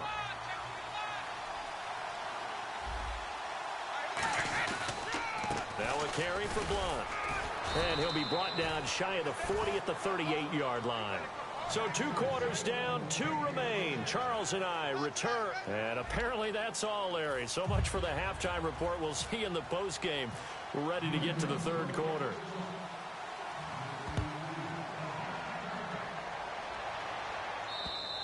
And that'll carry over the back line of the end zone for a touchback. Out come the Panthers. They'll have it first on offense in the 3rd quarter. They built a good first half lead. Now they have a chance to add on to it. And what I'm thinking is that the offensive staff spent the entire halftime just working with them on, here's what we think they're going to do to attack us in the second half. Nice first half that we've had, guys, but be prepared for some change-ups. We're going to see them when we kick it off in the second half. See how they handle any adjustments that might be made defensively.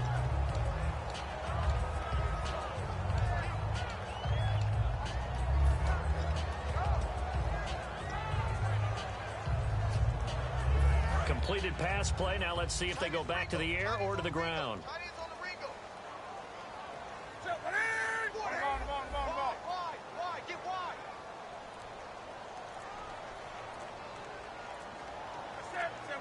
Time running out here on the play clock.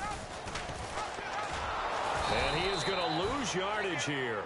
It's a loss of 4. Now 3rd down. Well, that's the big drawback to this play. Even if somehow the quarterback pitches it, he's not immune to the big hit. In this case, he kept it and absorbed it anyway. Throwing on 3rd down, Newton. He'll hit Whitaker in the flat. And this one will go to the 28-yard line. It'll be a pickup of just 2, and that's going to bring up a 4th down. Here's Andy Lee now.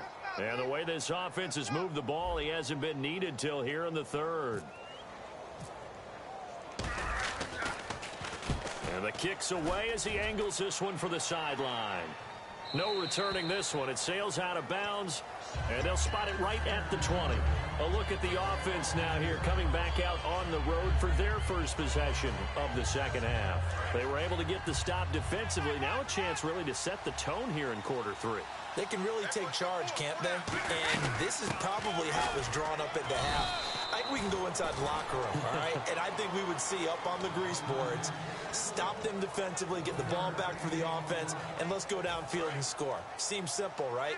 The last part, we have to find out that's going to happen. But the first part worked to perfection. Did exactly what they wanted, and now their offense has to pay it off. See if they can get the latter 50%. Over the middle, it's Amendola. And they get him down, but not before he takes it across the 40-yard line. And there they went crossing route against the zone defense. What do you think of that?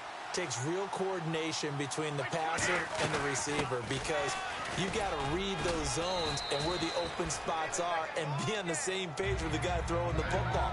Because sometimes you're throwing it in front of the zone. Sometimes you're throwing it between the zones. Sometimes the receiver's going to just kind of find a spot and what we call sit down and present himself to the quarterback and throw it there. It's a tough read, but when they're in sync, it's really effective. And after the play on the ground, that brings up 2nd down here.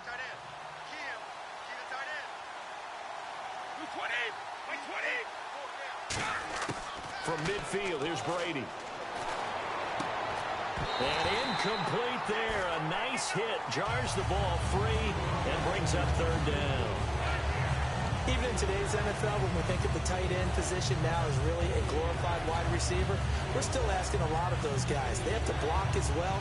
And every now and then, they don't come down with the football. Incomplete pass on 2nd down. Let's see what the offense draws up here on 3rd. They'll run it now out of the gun. And he has the 1st down yardage before they bring him down right at the 45.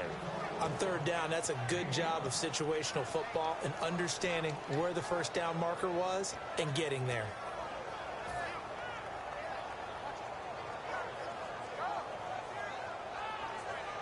So the run gets them the 1st, and now they operate with a fresh set of downs.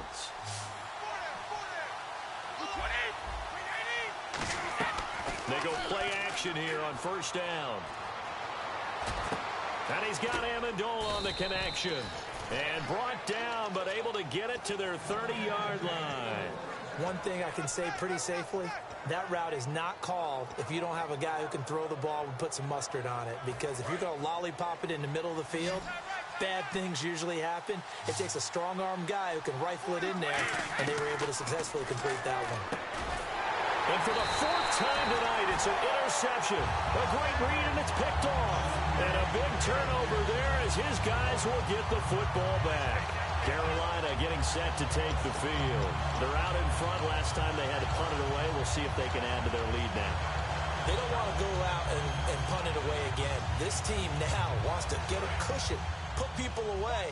They want to run their offense and have it end up in the end zone. Now following the interception, here's Newton. Looking deep downfield. Into double coverage, and it's intercepted. Devin McCourty picks it off. And they will set up shop at their own 41-yard line. Out comes the New England offense to see what they can do this time. Looked like they had something going last drive. Then the interception happened. Will they recover? The memory they need to keep with them is that they did have something going. They were moving the ball on offense, had a nice sequence going. Don't worry about the other part. You can't get that back.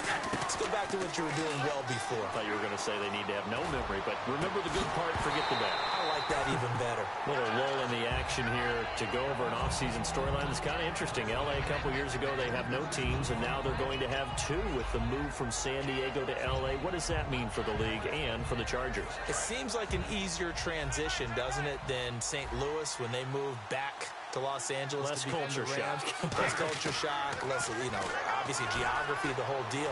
But it's a transition is not going to be easy. Remember, they're going to go play in a soccer stadium, essentially, for at least the first couple of years before they share a stadium with the Rams. So that changes things. Obviously, trying to create an identity in the market they haven't been in a long time.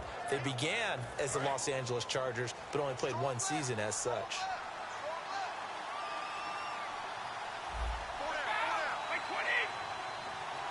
In motion, Gronkowski. And the D-line pinching together must be expecting the run. They'll run it now out of the gun. And he's going to be met at the line of scrimmage and taken down. Just a yard on the pickup there, and it'll bring up a 2nd and 9. When we talk about Luke Kuechly, you can't talk about his overall game without talking about his intelligence and how he controls the whole defense. He quarterbacks that defense, and at times will actually make checks, just like a quarterback would on offense to get them into the right defense. They definitely were on that play. How about that finish? Holding that to a minimal gain. Gronk, the tight end, in motion. And we're back now in Charlotte.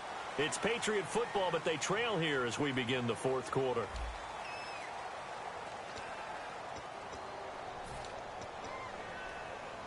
Second down, 9 yards to go.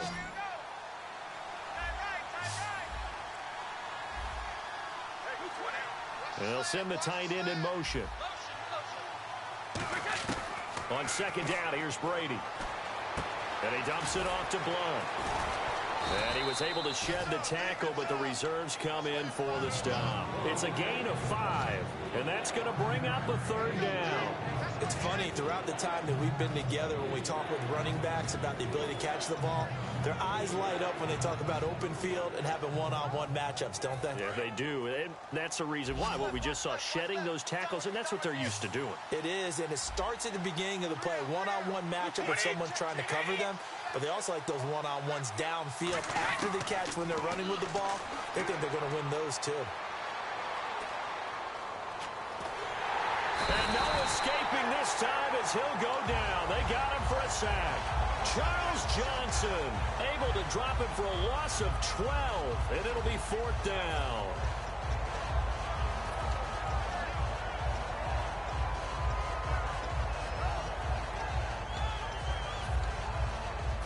And they're indeed going to go for it here on 4th down.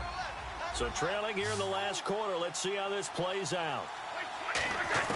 Now Brady got to have this one. Finding time.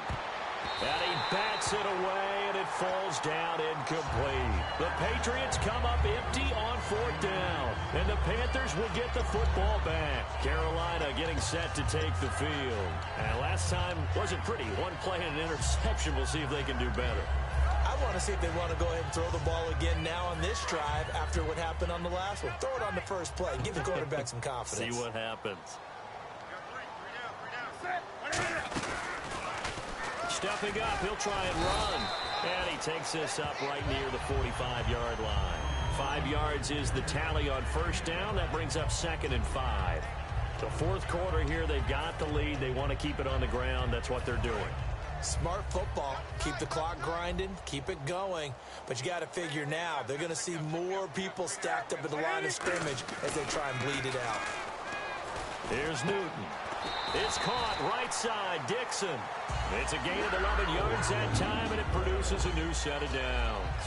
Partner, it's a lot of fun watching the NFL now, isn't it? Because when the big fella runs routes, it used to be when we were kids, he'd run about 3 different routes, and that was it. Now you can run anything and catch the ball, as we just saw there. They'll come up now in the Wildcat package. And he'll be brought down at about the 42. 2 yards on the pickup there. It'll be 2nd and 8. Anytime you decide to use your quarterback as a runner, most of the time when you design a play, you're expected to break a little bit bigger than this one, because when you run him on short gains, your risk-reward and him taking hits, I'm not sure that's the payoff they were looking for. They stay on the ground. This time it's Stewart. And Stewart lost the football. It's loose. And it's picked up by the Patriots. And they have the football and will set up shop at the 33-yard line. The Patriot offense now set to come back out onto the field. And last time they were very fortunate, this offense. They went for it on 4, turned it over in their own territory, but the other guys held up. Well, they didn't give up any points. So how about the guy with the #1 headset on the sidelines, the head coach? That was planned going into it, not necessarily to not get the first down or to have the defense have to hold up. But he trusted his defense. Trusted his defense very much, and I think that's how he's going to play this game. Go for it, be aggressive, because I've got the Wild Bunch backing me up over here on my own sideline. Now we'll see what his offense can do. Offense looking to avoid a 3rd and long. It's 2nd and 10. Brady to throw on 2nd down. Man open underneath. It's Gronkowski. And to the 42-yard line here and brought down there. That one good for 10 yards. And they'll be faced with a 3rd and inches.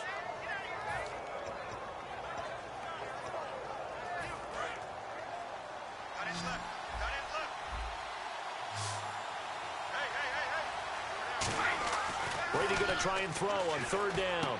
Looking for Gronkowski, and he's got him complete. And he's out of bounds just before the midfield stripe at the 49. And in a 2-score game, obviously, every play, every 3rd down, like we saw there, magnified. Big pickup. It was a huge pickup. What they really want, though, is to not even get to 3rd down. They've got to maximize time and conserve as much as possible. Now Brady. He's going to wind up and air it out. And this is intercepted. And that should do it. Picked off by Trey Boston. The interception woes, they just continue to mount. He's thrown 5 picks. At this point, you got to be thinking, is it something between the ears? I think a confidence hit does occur once you start getting those numbers up there a little bit. But as you and I both know, it's not always just one guy's fault. Maybe somebody ran a wrong pattern. Maybe some balls were tipped. It could be so many different things. Bottom line, though, it comes back to the guy throwing them. Time for a break. And that one falls incomplete. Looked like he might have had position there, but he couldn't hold on at 2nd down.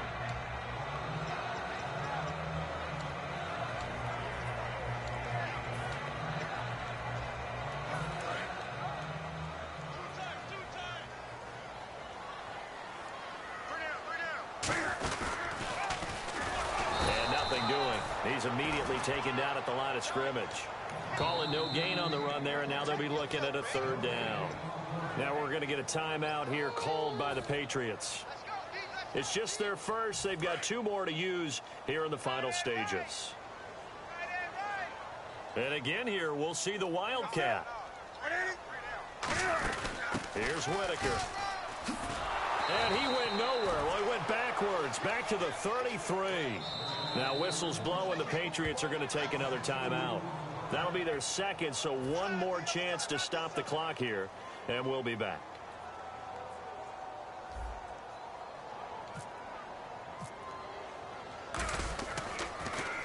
He gets this away. It's a good one, drawing toward the sidelines. That one sails out of bounds. The side judge will walk it off. And he says it went out of bounds at the 9-yard line. Nice punt. The Patriots offense now. They work their way back onto the field. And following the interception, just any interception, are you a little bit more cautious when you start that next drive, or no, you just throw that out the window? I think you are. I don't think that there's any way you can run back out there and go, totally didn't affect me. Let's just go ahead and be loose with the football again. You're going to take care of it, but you have to be careful about being too cautious, because now you can't run any offense at all. Still want to attack. We'll see how they attack them here.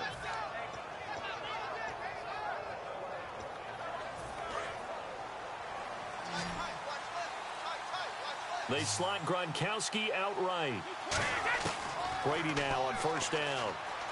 He's got time in the pocket. And no escaping this time as he'll go down. They got him for a sack.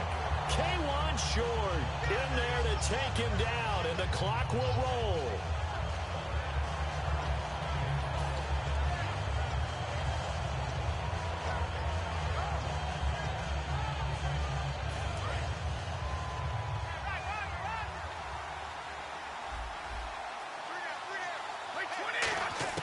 Now Brady throwing on 2nd down. Incomplete. LeGarrette Blount was the intended target. And that'll make it 3rd down.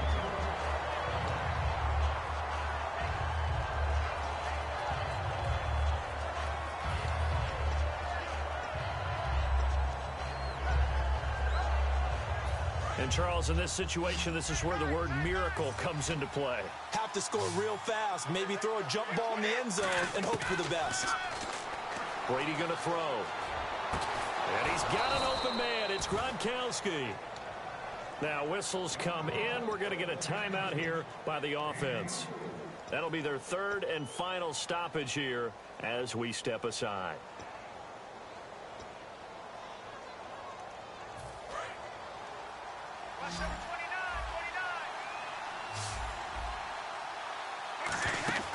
Now a play fake here on first down. He's got time. And that's incomplete. Looking for his all-pro tight end, Rob Gronkowski. And now it's second down. Today's NFL, these big guys are featured receivers. They move them all over the place to try and find good matchups. And they had one. They were just unable to complete the pass. So incomplete on first. Let's see what second down has in store. They slot Gronkowski outright. Brady again here on 2nd and 10. So nowhere to escape, and he goes down. Charles Johnson in there to drop him as the clock continues to roll. And I know it seems like we say this a lot in broadcast booths, but a quarterback can hold on to the football too long in these situations. I think he did right there. Oh, I agree with you totally. Sometimes you have to understand situations. Get rid of the football, save some yardage, to make it less to gain for the next down. Instead, he was so hooked on ball security, he held on to it and took a big sack. It'll be a pickup of 10 yards, and it'll be 4th down. All right, they're going to try and keep hope alive here on 4th down. They're going for it. Now Brady got to have this one. Buying time to his left. Incomplete, and we're down to 8 seconds now. They had to go for it with such little time remaining, and the Panthers are going to win the football game. Here's the Carolina offense as they get ready to take over here. The clock cannot be stopped here. Defense can't do anything. So kneel it down, take it home. No doubt about it. It's what you practice for in winning situations each and every week. Victory formation. And he's going to be sacked. They sack him back right at the midfield stripe. The storyline in this one, Charles, no doubt the number 0. Zilch, nada. A shutout so hard to do in the NFL. It really is, and what an accomplishment, because you feel that not just on the defensive side, but as a full team. There's a lot of pride that goes into shutting out an opponent. And how about that 0 on the scoreboard for them, going along with those zeros in the time column, too.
everybody. I'm Larry Ridley, and this is Madden 17 on EA Sports. As we head towards kickoff, two quarterbacks will be on the field today trying to push their team to victory. It's Ryan's Falcons going up against Newton's Panthers.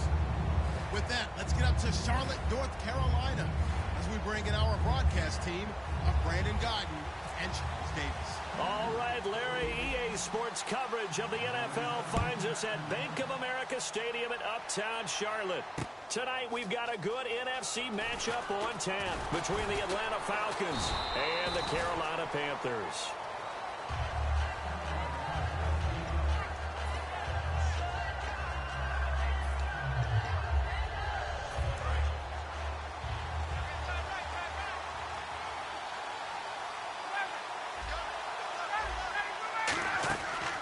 First and 10, it's Ryan. He's going to flip that out to the flat. It's complete. Call it a 3-yard gain, and that'll make it second down.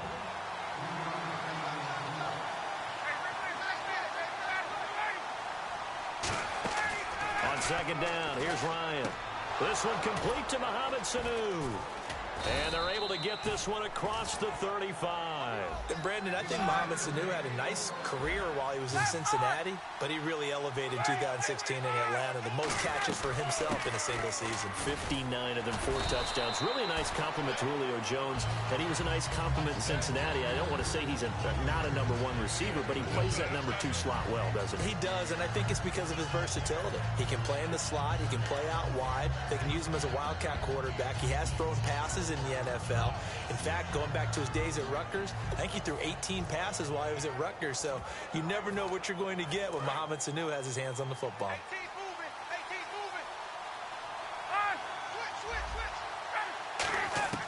Now Ryan on second down. And the hit jarred it loose. It's incomplete. And the starting defense here for the Panthers. K'Wan Short came out of Purdue as one of the top-rated defensive tackle prospects. Now he's one of the top-rated NFL players. So a second down incompletion now brings up third down.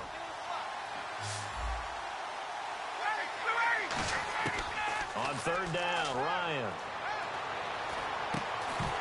And incomplete. The contact made the ball roam free and brings up fourth down. We know it's not an easy job to go out and catch passes when people are trying to tackle you and knock the ball away. But the bottom line is, that's a pass he's got to have and a pass he should have caught. Okay, look at this. The punt team nowhere to be found. They're on the sidelines. Offense going to go for this on the opening drive. Ryan. He's got Sanu. And he's got the first down yardage as he takes it down to the 49. I don't know if I agree with that. I guess they don't care if I agree.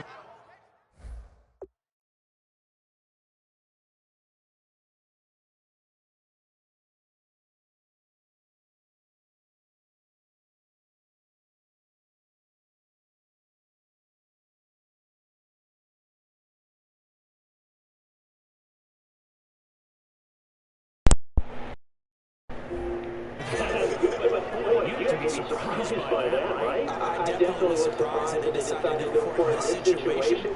But they must have either felt like they either had a great play call or they're trying to show extreme confidence. This is bringing up first and 10. He's going to get hit on the left bridge and bring it backwards. No gain on the play. It'll be second down. Kind of running there, your own risk against that 4-3 and that big line, aren't you? Yeah, and I don't really run it against a good 4-3 team that well because I got to get those guys on the move a little bit. If you're a static running team and you just want to run it in the middle, you may have some trouble against good defensive tackles. That's what we just saw in that play. No gain.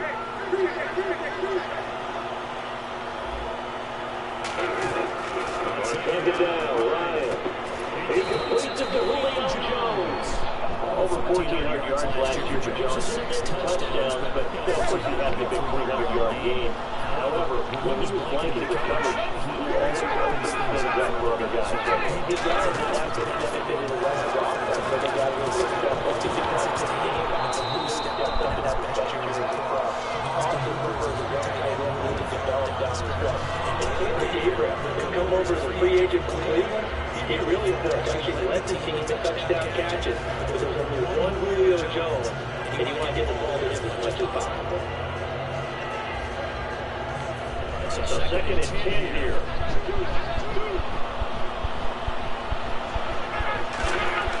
Second and 10 now. Ryan. So we caught inside the 10. And he's brought down, but not before reaching the 8-yard line.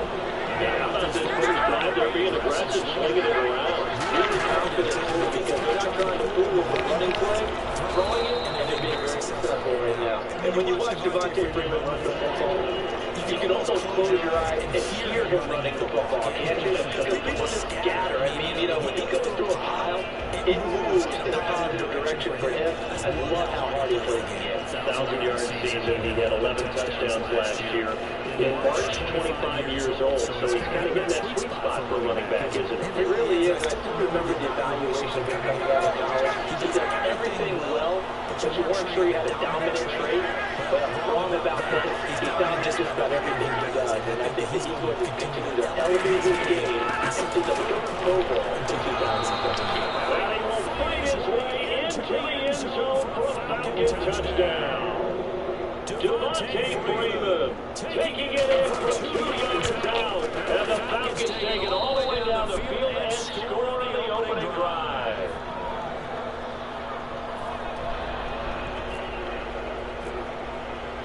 Now after the touchdown, it's Bosher to kick it away.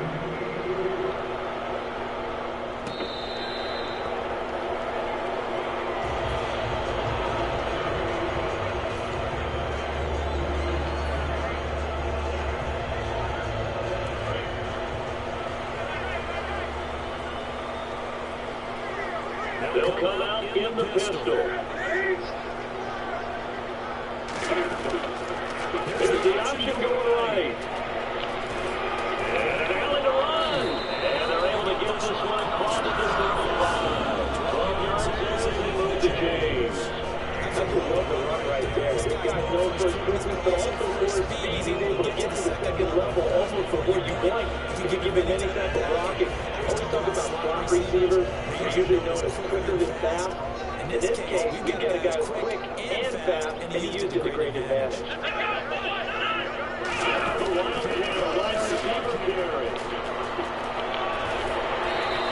It's a 6-yard pickup, and it gets him to 2nd and 4. Well, it certainly feels that in this game, someone has decided they're going to open up their playbook. First quarter, and we see that play. I like their style.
Here we go with 2nd and 7. Looking to jam the receivers at the line here. Press coverage look defensively. Moving out of throw. Still over the middle. This is a W to get in there. It's good at the Jays. Quick, I got for Charles Davis. Brandon Gone with you. It's the Panthers. Panthers in possession of the football as we begin quarter number 2. And they're on the move here. They've got it first and 10.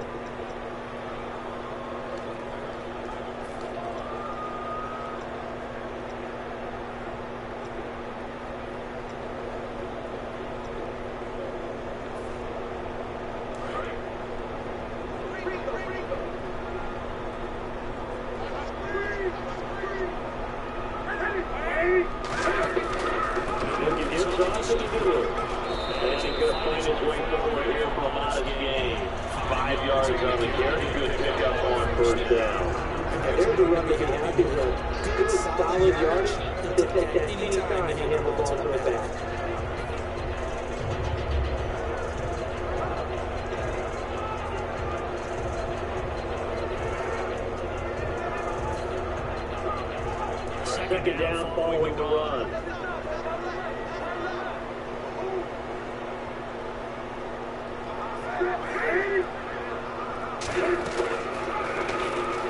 They keep it on the ground. They give it to Stewart. Calling the game of 4 there, so sets up a big play here. 3rd and a yard. On any running play that's called, they're always hoping that it's going to break big and go the distance. You get a nice game like that. Here's to do so many things anyway. You can come back and run essentially the same play again, continue to move the ball on the ground, or you can decide to throw the ball now, because usually you get the defense back on its heels. This will be play number 7 on the drive. 3rd and a yard. Call it no gain that time, and they're going to be left looking up at a 4th and 1. No gain? Quarterback sneak? No gain? Yeah, he needed a full yard there. It would be a very makeable field goal try from here, but instead they're going to go for it. And he's going to keep it. Just a 1-yard pickup on the play. And on 3rd down, they're able to convert and move the sticks. This is one of the most athletic, most unique quarterbacks we've ever seen. His athleticism doesn't just show up when he's flipping over guys. It shows up even on plays as simple as quarterback sneaks.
In the red zone.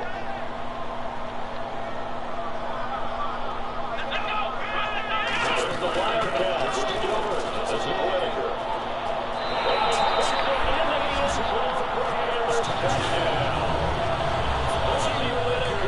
Taking it in for 4 yards out. And the Panthers are now an extra point away from tying up this game. It is good that we're all tied at 7 apiece.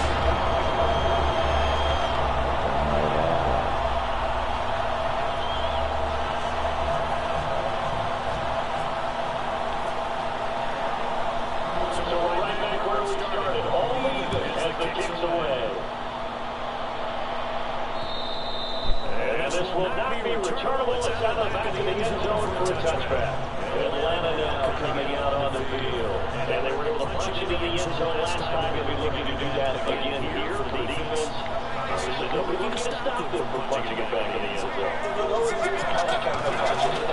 Which team has the advantage? Let's just go back. Last time on offense, they rolled downfield. They're good with it. You see the ball bouncing in and out of the huddle. You see the sideline looking into the game. So they're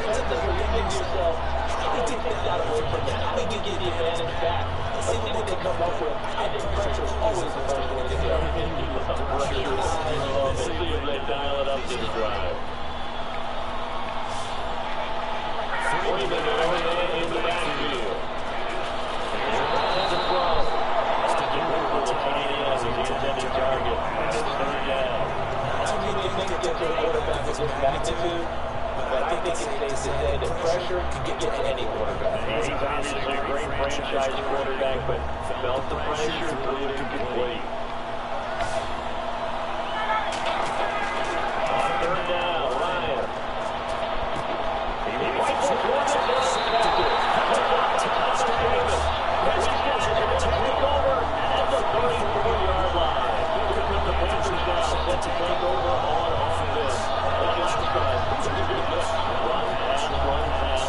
Defense on their toes. And what really helps out in a good way is when you're doing the run pass mix and everything's working. That means that they're getting wrong every time on defense. They give you the pass when you run and vice versa. Continue to do that, and then you find that beat on it. Maybe you make it a little bit of a action to the protocol.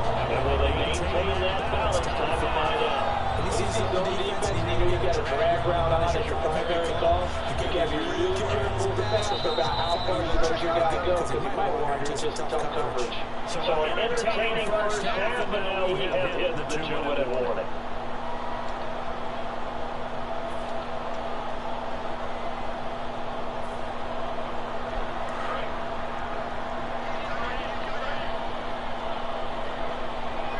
Again, seating the pistol here.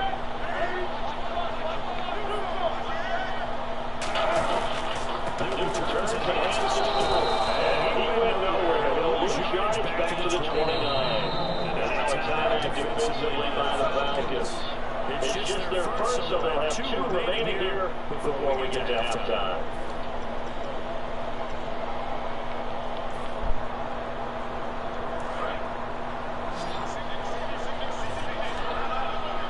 They come out 5 wide, 3 to the right side. From the gun up and down, Newton. And this could go. It's taken across. It's touched again. 28 yards. And the Panthers have taken the lead. When you're a great route runner, it makes you that much better as a receiver, because now you're putting about trust that you're going to be where he expects, and he's able to deliver the ball. My God.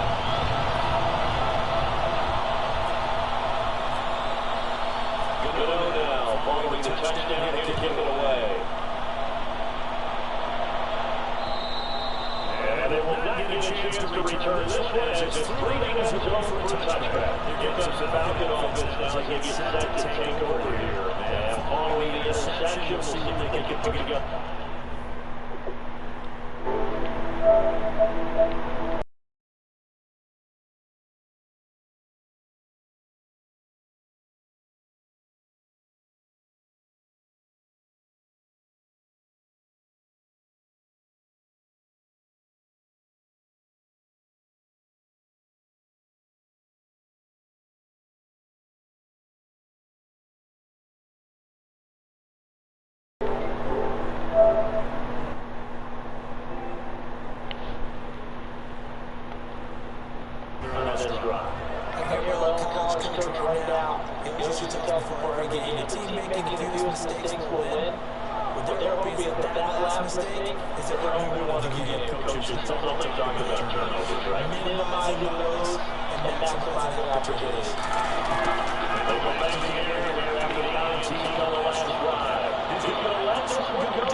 But then also, also,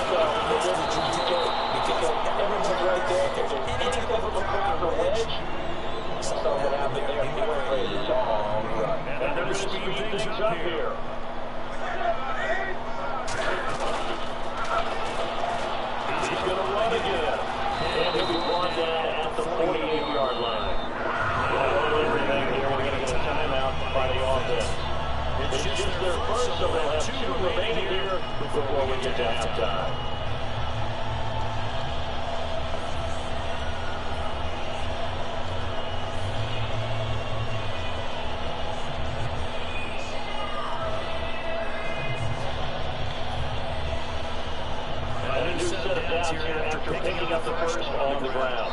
The Falcons going to use another timeout. So that means they're down to one remaining here as we head toward halftime.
So incomplete on second down. Now they'll look to convert here on third. And getting a look at the Wildcat here.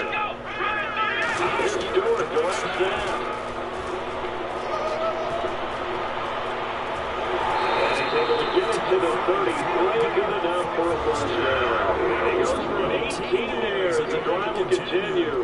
Looking to speed things up here, going with some tempo. And now Newton not liking the play call. He's going to take a timeout. So as they take it over, we step aside. So 3 seconds here remain in the half. On is the field goal unit to see about getting 3 points. From the right hash and calling it even 50 yards. And this is right down the middle as he puts it through. So if you hit intermission, it's halftime. This is the NFL, and it's a presentation of EA Sports.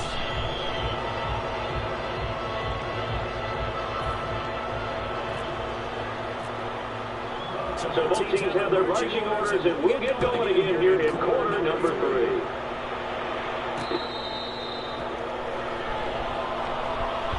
Out come the Panthers. They'll have it first on offense in the third quarter. And fortunate to get points on the board last night. They took a really long field goal to do so. The kickers in today's game are so good and so skilled and hit for distances that we almost start to take them for granted. And we can't do that. That's a long field goal that they got 3 points out of.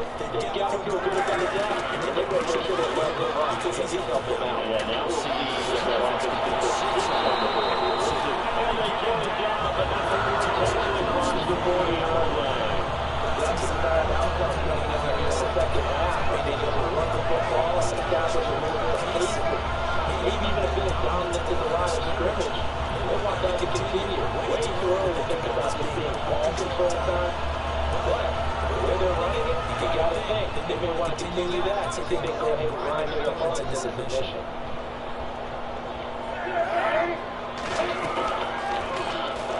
They go back to Stewart on first.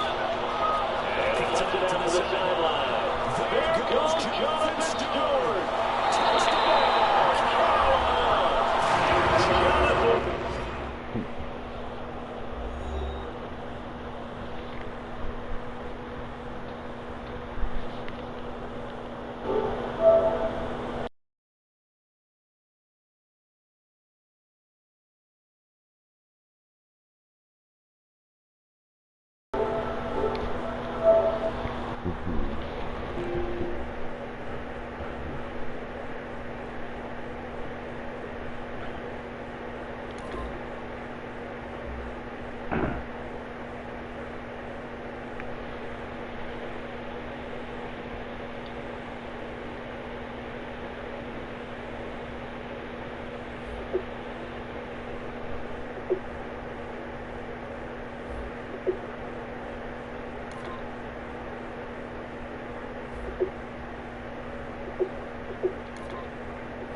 I'm Larry Ridley, and this is the NFL on EA Sports. Tonight's matchup features two quarterbacks who will be trying to lead their team to victory. It's Rivers' Chargers going up against Newton's Panthers. With that, we head up to Charlotte, where we'll hook up with our commentators, Brandon Godden and Charles Davis at Bank of America Stadium. Gentlemen. And we welcome all of our viewers inside a place that the folks around here like to call the Vault. And that's Bank of America Stadium in Uptown Charlotte. Coming up, we've got a good matchup on tap between the San Diego Chargers and the Carolina Panthers.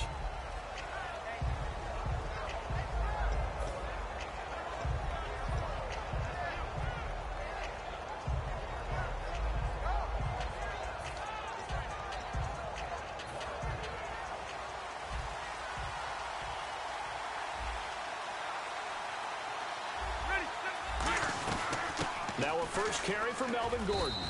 And he powers his way up past the 30. I know an injury knocked Melvin Gordon out of the last couple of games, so he missed his opportunity to get to 1,000 yards.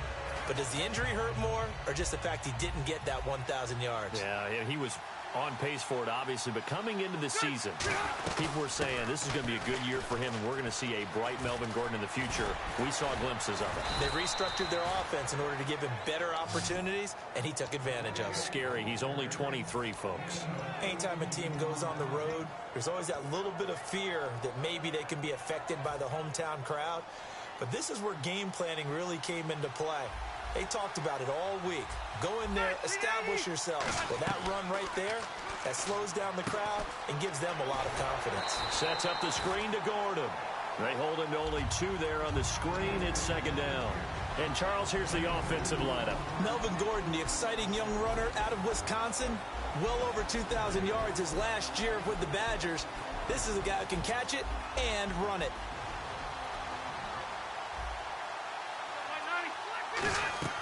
Play fake to Gordon. Now Rivers. Finding time. It's complete right side to Benjamin. 9 yards on the pickup there, and it keeps the drive alive.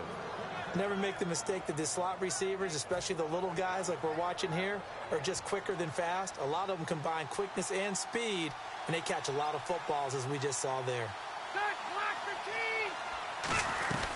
Now Gordon on first down. And able to push his way forward here for a good little gain. He'll get a nice chunk there on the first down run, and it's 2nd and 4.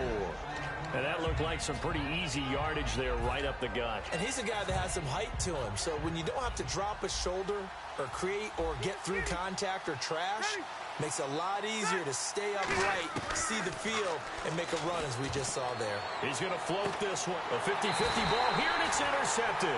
A great read, and it's picked off. And a big turnover there as his guys will get the football back. Well, your first drive of the first quarter, you get it down there, trying to fire it in the end zone, and big-time deflation on that play. No doubt about it. They're moving and grooving and getting into position, and this is not the ending that they saw on this drive, is it? They had things going their way.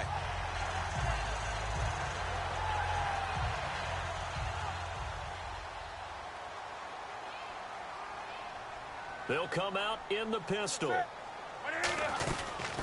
Newton to his fullback, Tolbert. And he's going to be stopped here on this first play as he gets it to the line of scrimmage and no more. Kelvin Benjamin has to be a feature of this offense that's on your screen now. Definitely a #1 receiver, a huge target with some speed. It's almost like go-go gadget when he goes up to get the football. No matter how you defend him, he can go just a little bit higher. On second down, here's Newton. The catch made over the middle by Ginn. And he's brought down, getting this one up to about the 35. And that's one of his advantages of a passer, is now with his height, setting back there in the pocket, firing it over the middle, he can really see everything clearly. It is, and I know that other quarterbacks get it done different ways, all right? You don't have to be his height to make a great play. But what he does is he takes away having to make those slide steps in the pocket to find angles to throw the ball through. He just throws right over the top of it because he can see everything. And sometimes that saves time and gets the ball to a receiver quicker. And he's got it up over the 40 to the 41. It's a 6-yard gain on the ground, and that'll make it 2nd and 4. Partner, I know we're in the era of the mobile quarterback, but there's still an element of surprise when that position keeps the football. And what a nice gain on that play.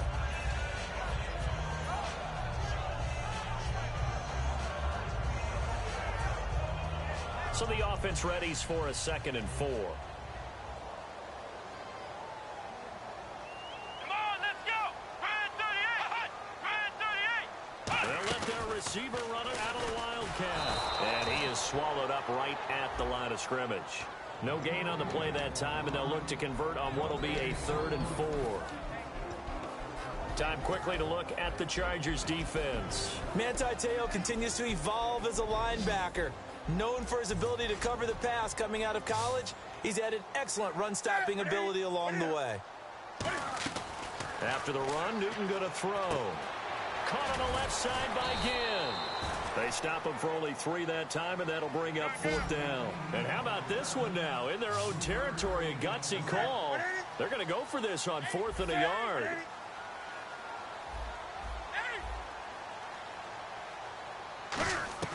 They are going to go for it. It's Newton. And he gets it to Funchess complete. And he will have the first down as he gets this to the 47. Give him 10 yards on the pickup, and they're able to pick up the conversion here on 4th down.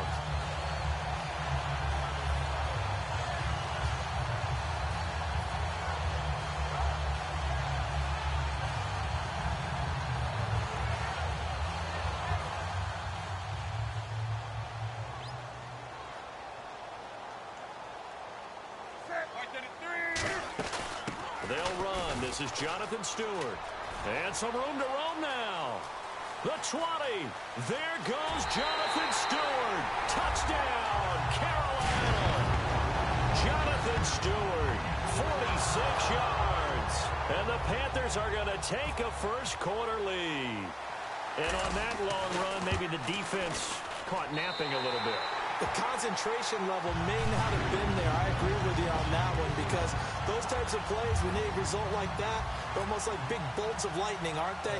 Whoosh, and off he goes. Gano now following the touchdown here to kick it away. And this will be a touchback as that sails over the end line. Here comes the Chargers offense now back out onto the field. And the interception last time on the opponent's side of the field, certainly not what they wanted. Put it mildly, that is so frustrating, because that signifies there's a drive going on. You're in a good spot, great place to run some of your best offense. Instead, they turn the ball over. And turned the ball over last time. See if they can avoid doing it here. Back now to begin the second quarter with Charles Davis, Brandon Gaudin. It's the Chargers here with a football, and they've got it here with a first down.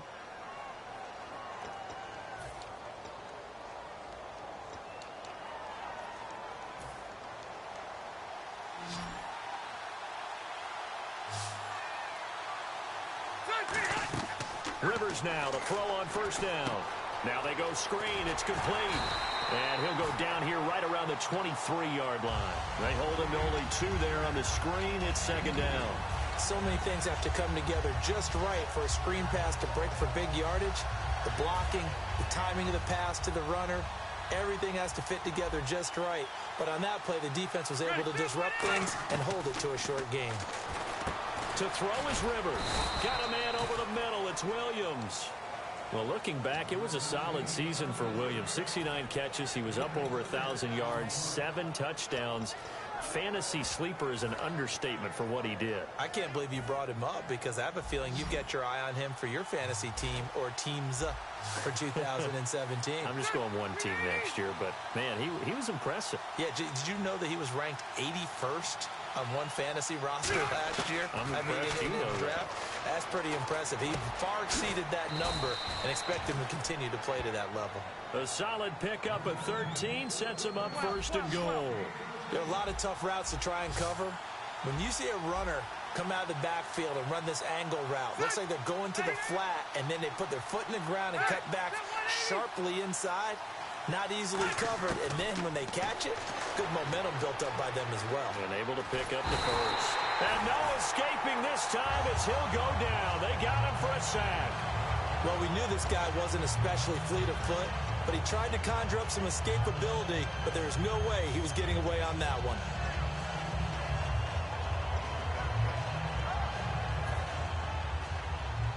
Let's go.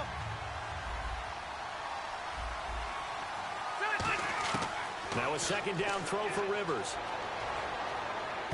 And his throw here's incomplete. Antonio Gates, the veteran tight end, was the intended receiver, and it's third down.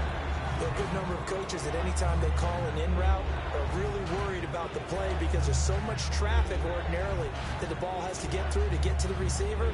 And on that play, it was batted down.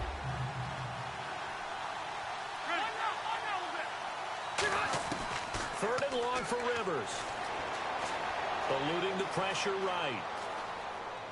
Into double coverage, and it's intercepted. A great read, and it's picked off. And a big turnover there as his guys will get the football back. Carolina getting set to take the field. And that last drive, it was all about the ground game, ground and pound. And I don't care how we're playing the game these days, offensive linemen still want to fire out and smack the guy opposite them and move the football on the ground. They feel better about that. That's what they want to do. That's how they want to play, and that's how they got it done. Yeah, they got it for a touchdown last drive. Let's see what happens here. 17 yards on the pickup there, and the drive will continue. When you run a screen pass really well, you got to like the look of it because so many parts come together to make it work well. The offensive linemen, where they're faking people out, the back slipping out there, catching the football, then all of them going together as one unit downfield. A really nice pickup. Stepping up, he's going to keep it. And he'll get this one up to the 26. Credit him with a 1-yard gain there to make it 2nd and 9.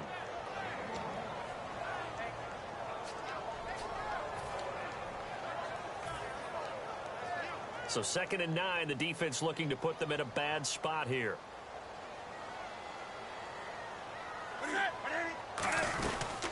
And the inaugural carry here for Fonzie Whitaker. And he powers his way up past the 30. Call it a gain of 5 that time, and they'll be left with a 3rd and about 4. Frustrating for a defense, energizing for an offense. Finding a way to create that type of yardage in your running game, that'll make the guys carrying the ball very, very happy. And the 2-minute warning lurking. This will probably be the last play before we hit it. Yeah, they want to get themselves in position to score in this last shot before the clock hits. Newton now to throw. He gets it to Brown, complete. And he takes this one all the way across midfield into enemy territory down to the 40-yard line.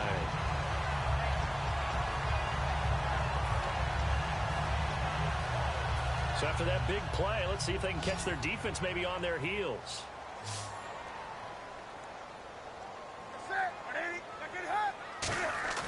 Now a play fake here on first down. This is caught. It's Greg Olsen. And he'll take this into the end zone. Touchdown, Carolina. Greg Olsen 39 yards. And the Panthers add on to their lead. And nowadays in NFL football, you have to account for all the receivers, sure, but the tight end's such a weapon, and they prove it right there. Oh, without a doubt. And we're seeing now the golden age of tight ends catching the football. I go back to Kellen Winslow. To me, he was the prototype of what we're seeing today. We're seeing it each and every week now. And that'll carry over the back line of the end zone for a touchback. Out comes the San Diego offense as they get set to see what they can do here. And 2 interceptions thrown here in this first half. You hear it, no matter the sport, they say the great athletes, they can kind of have a short-term memory, but that's easier said than done. It is easier said than done, but I played with a guy who threw 2 interceptions in the first quarter of a really big game we were playing. Johnny Unitas? And no, not quite of that level and not of that age. But I was going for the age. I remember looking over at him, and he was smiling. And I thought, what is he smiling about? It's because he had enough confidence in himself that that was a fluke. And he went out and played pretty well the rest of the day. Play fake to Gordon. Now Rivers. And it's complete to Antonio Gates. And partner Antonio Gates coming back for another year. It'll be his 15th season in 2017. And how about, let's just talk about not just the longevity, but he's in a position now where he can break a tie with Tony Gonzalez because they both have 111 touchdowns at the tight end position. Antonio Gates' first touchdown of 2017, that'll break that tie, and he'll be number 1. That's pretty impressive. Probably going to be playing behind Hunter Henry, second-year man, but just the sustainability, how long he's lasted in the league, impressive. And think about this. Philip Rivers, so excited to have him back because Hunter Henry's playing well, but Mr. Reliable is Antonio Gates. 2 yards on the pickup there, but it's enough to give him a new set of downs. And now they're in the hurry-up. Now Rivers. 2nd and 1.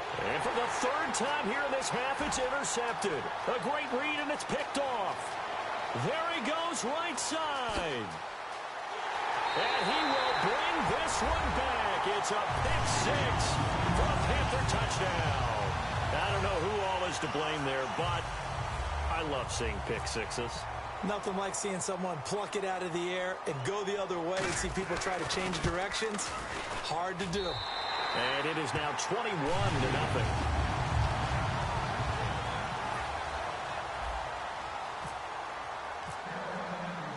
So they'll get another shot on offense following that pick 6. And now the kick is away.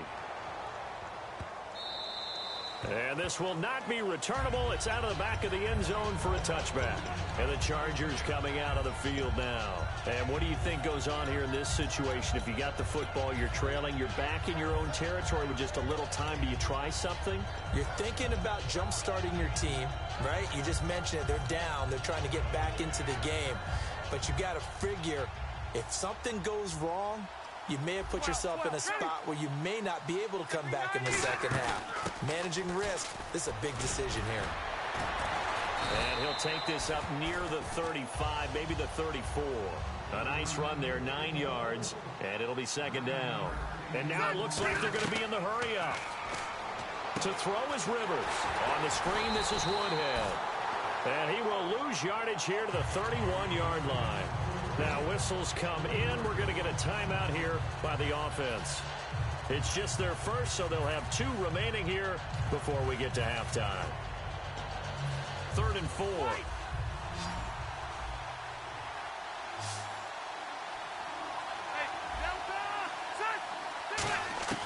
Working out of the gun, Rivers.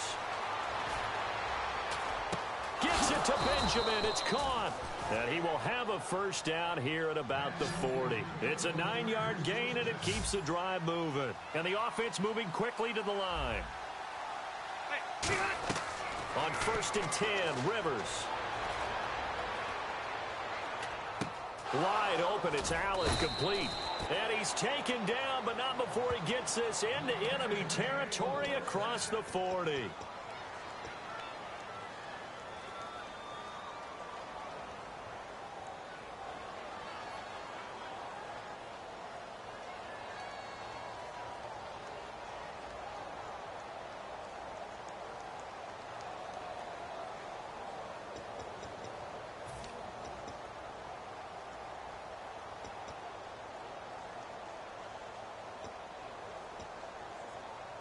And you see the clock almost empty, so this is likely the last play in the second quarter.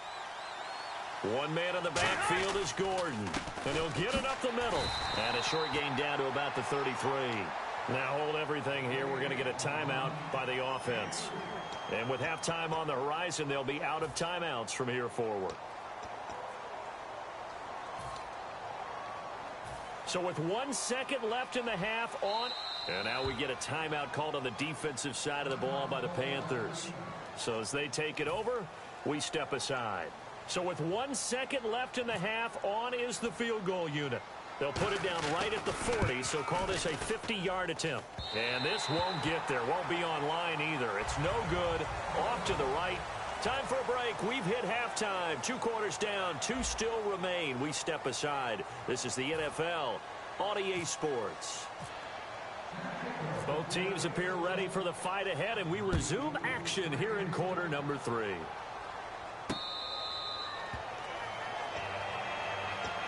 Out come the Panthers. They'll have it first on offense in the third quarter. And that last drive, a long drive, but not just that. They had a great air attack going. Do they stick with that?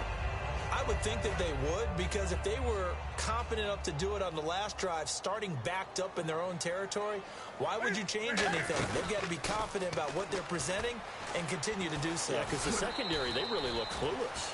And that was amazing because that drive went and went, no adjustments, and no big plays by the defense to knock the ball away. Yeah, that wasn't a big run, just a short one there. But guess what? Sometimes you treat it like boxing. You throw that jab out there, and you throw it again, you throw it again, then you come with a big punch later. Maybe they're just trying to set them up.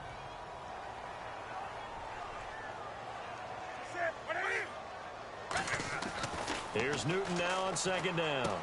And caught left side, Olsen. Slips past him. Where'd he go? He's still barreling through. And he's going to be out of bounds down near the 35-yard line. As we continue to advance in the NFL, as people continue to scout players, they really don't care as much about body types as they care about those guys who can make people miss, run through tackles, and gain all that additional run after catch. Anybody who has that ability, they want them on their team. And now a first down following that long gain. Stewart on the counter. And some room to maneuver. Touchdown, Carolina! Jonathan Stewart, his second touchdown of the night. And the Panthers are able to grow their lead. Well, looking down at my game card here, that's 5 drives now for them and 4 touchdowns. I think anybody would take an 80% ratio. I'm sure that they would, but if you flip it over to the other side of the ball, what are they going to hang their hat on? There was one possession. They held them to no score whatsoever. That's where they're going to try and build on and try and slow this team down. That's fielded in the end zone. And he'll wind up about 4 yards shy of where he would have been if he had taken a knee, as they'll start at the 21-yard line. Now we'll look at the Chargers offense. They get ready for their first possession of the second half. They're down in this game. A chance for the offense, though, to put something on the board, get some momentum here in half 2.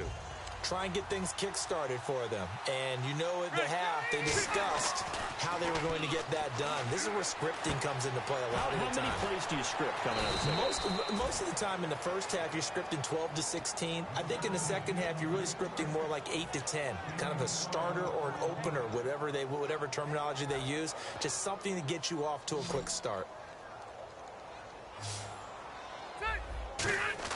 Rivers on first down. He's going to go for a big play downfield. It's caught at the 10. And all the way in. Touchdown, San Diego. Tyrell Williams, 66 yards. And the Chargers, they're able to cut into that deficit. And they will line up now for the 2-point try.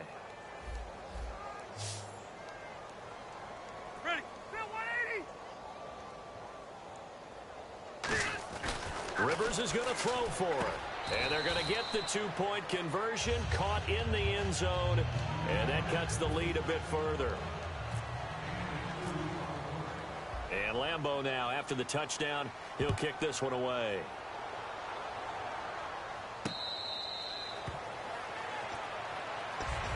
Carolina getting set to take the field.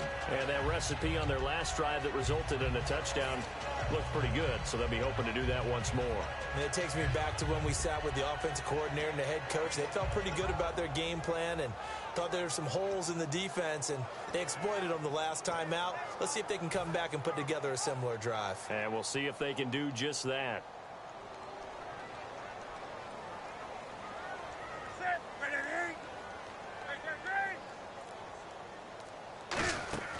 Now a play fake here on first down.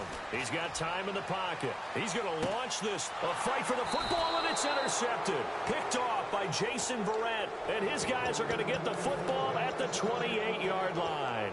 The Chargers offense now, they get set to head back on the field. And they're going to need another score. Got one last time, but still down here. When you're playing catch-up, every possession becomes crucial, doesn't it? It's vital. Get back out on the field, punch in the end zone again. They know it's not easy, but what they do have going for them, they did score the last time. They think they've got a good formula working. And what about the defense? Well, now you're just saying to yourself, okay, we gave up a score last time. What adjustments do we need to make to slow them down now and get the ball back for our own offense?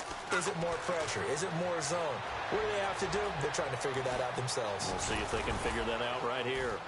And to the 42-yard line here and brought down there. They get 6 on the pickup there as the drive will continue.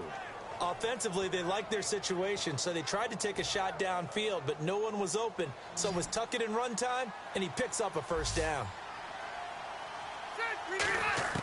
First down, Rivers. He's got time. And he takes a shot on the release as this will be incomplete. CD, wanted to get your thoughts just on the landscape of the offseason for each of these teams. Super Bowl in the rearview mirror, but so much going on.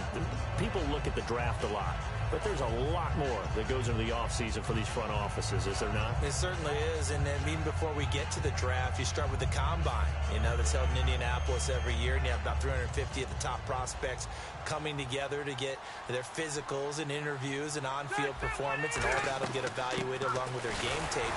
And then you've got the free agents. All right, that starts, I believe, in early March, where now the free agents can start moving around to different teams. So your team's starting to take a little bit of shape there, free agency, because then the draft's coming up. You're trying to put your team together with new draft picks, have everyone start to move in one direction, and then you have the OTAs and minicamps. We get to see them on the field for the first time, and we start to get a better idea of how these teams are going to look when the fall begins.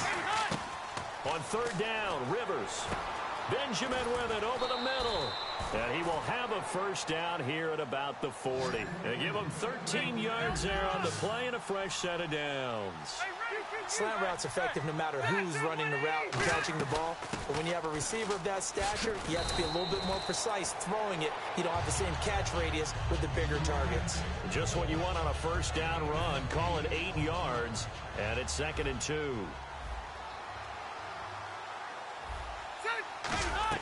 They'll keep it on the ground. This time it's Gordon. And he'll be brought down at the 27-yard line. 5 yards is the pickup there as that extends this drive. And they're going to hurry back to the line now. They go back to Gordon here on first down. And he's going to fight his way forward here for a modest gain. It's a 7-yard carry to set them up with a 2nd and 3. And while the guys with the ball are having a whole lot of fun keeping it on the ground, the guys on the opposite side. And nowhere to get away. Rivers is dropped. Charles Johnson in there to drop him, and it'll be a loss of about 8. And on that one, the protection just broke down. You've got to have that leverage, don't you? We always talk about low man wins in the running game for an offensive lineman versus a defensive lineman. It's essentially the same thing in pass protection. Get lower than that defensive lineman so that you can keep your balance and keep him away from your guy trying to throw the football. And the defense will try and pin their ears back and get pressure again here after the sack. It's 3rd down. From the gun, Rivers. Johnson with a completion over the middle. They'll get 10 there, but it leaves them just short for 4th down. Still just the 3rd quarter, but they've got to make something happen. I think they know that. They're going for it on 4th. 4th down, Rivers. And it is is incomplete. Well, you mind if we go off topic for a second? No, you know I like to do that randomly. AFC playoff contenders for this year that didn't make it last season. Who do you have that might get in? Well, I think Cincinnati's got to be considered there. Maybe they'd have an offseason that's calm, and they go into this season and try and get back to the playoffs where they've been perennials. How about Denver? Yeah. Remember last year, they didn't have the quarterback to start. Trevor Siemian played pretty well overall, but maybe they can get solidified there and ride that strong defense right back into the playoffs. I'm going to give you a couple a little bit off the pace. Indianapolis cannot afford to squander Andrew Luck, one of the better young quarterbacks in the game. They've got to get back to the playoffs. And Buffalo, brand new head coach, brand new people running the ball club. Let's see if they can figure it out, because I think defensively they can be awfully strong. Again, we'll see the pistol here. Tolbert, the fullback, and he'll be limited to a short gain up to about the 34-yard line. Give him a couple on the carry there, 2nd and 8. And that's the defense that they were looking for, being able to get extra bodies to the point of attack to deal with the big guy carrying the ball. You really don't want to be in a position where it's a one-on-one tackle with him. And we're back now in Charlotte. It's the Panthers out in front and in control of the football as well as we begin quarter number 4.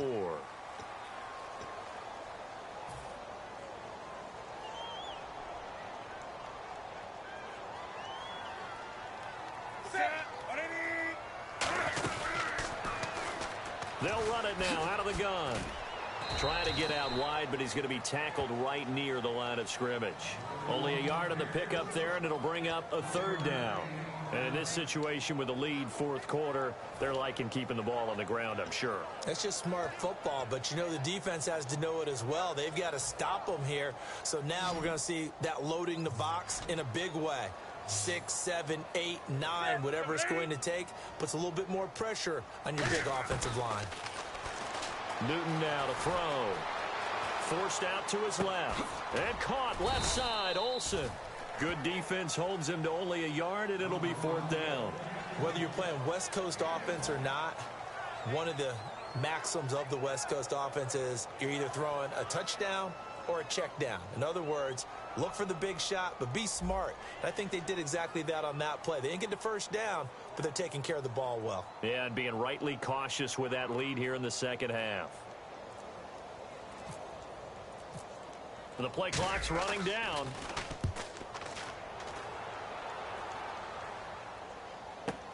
Returning, it's Benjamin. Well, he wasn't too far from breaking that. Officially, give him 15. And it'll be Charger football here as they take over. Out comes the San Diego offense as they get set to see what they can do here. They had a great drive going last time. They were moving the ball, and then all of a sudden it just stalled out. So we'll see what they can do here, Charles. And it's always easy to second guess when you don't get it on a 4th down try. But they had to like the feeling that they had going on offense. They want to continue to see if they can capture that again on this drive and maybe get in the same position. Yeah, and that's, I mean, like I said, they were moving the football. It's not like they went 4 and out, so I don't think it's a deal where the offense doesn't have confidence. No, I agree with you totally on that one. If anything, they may have gained more confidence. Okay, they stopped us once. That's all right. Let's keep moving it. Make them do it again. They come out 5 wide, 3 of them to the right side. On 1st and 10, Rivers. And it pops free. The collision there jarred the ball loose and brings up 2nd down. Oh, man, for him to be that wide open and drop it. Sometimes you have just too much time on your hands, right? You end up thinking way too much, and your hands get shaky. And yes, he's a tight end, but that's a catch he should have made. Gates has it over the middle. And taking it across midfield and inside the 45. They call it a gain of 19, and it moves the chains. They're going to hurry back to the line now. Throwing Rivers. Out to the flat. That's complete to his running back. Nothing on that one. It'll be 2nd down. And that's when it's fun to play defense. When you're able to diagnose a play right from the beginning, get all your guys to the football and spill the play, that's when you have a lot of fun playing on that side of the ball. Tyrell Williams was the intended target, and it's 3rd down. Looked like they had an opportunity for a big play across the middle, but he didn't have the concentration, the focus necessary, and dropped it before he could haul it in.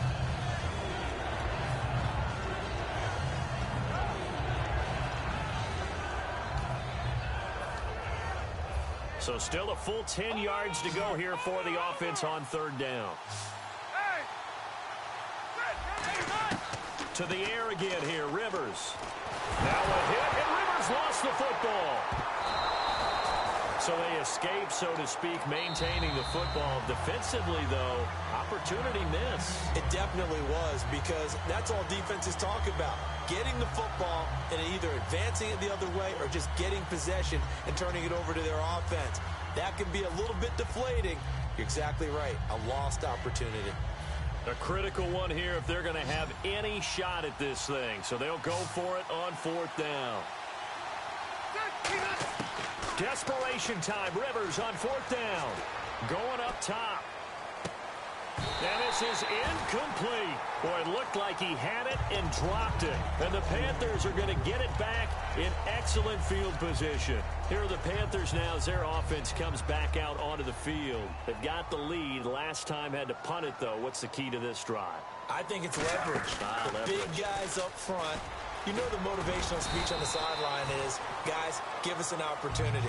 Protect the passer, create space for our runners, and let's go ahead and get these guys. Low man wins. Let's go do it on this drive. We'll watch that leverage on this drive.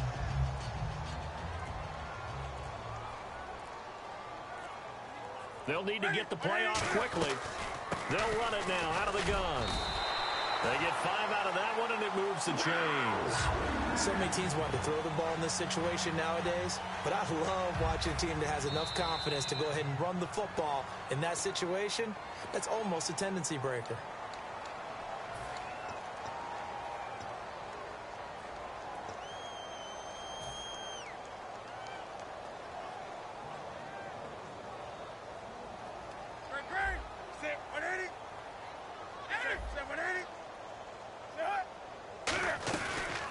Stewart on first down. So a nice job to break the one tackle, but not much daylight after that as he's brought down. It's Melvin Ingram on the tackle.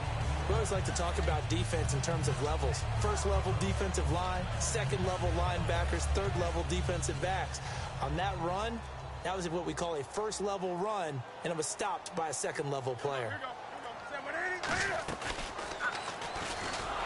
He's going to keep it again.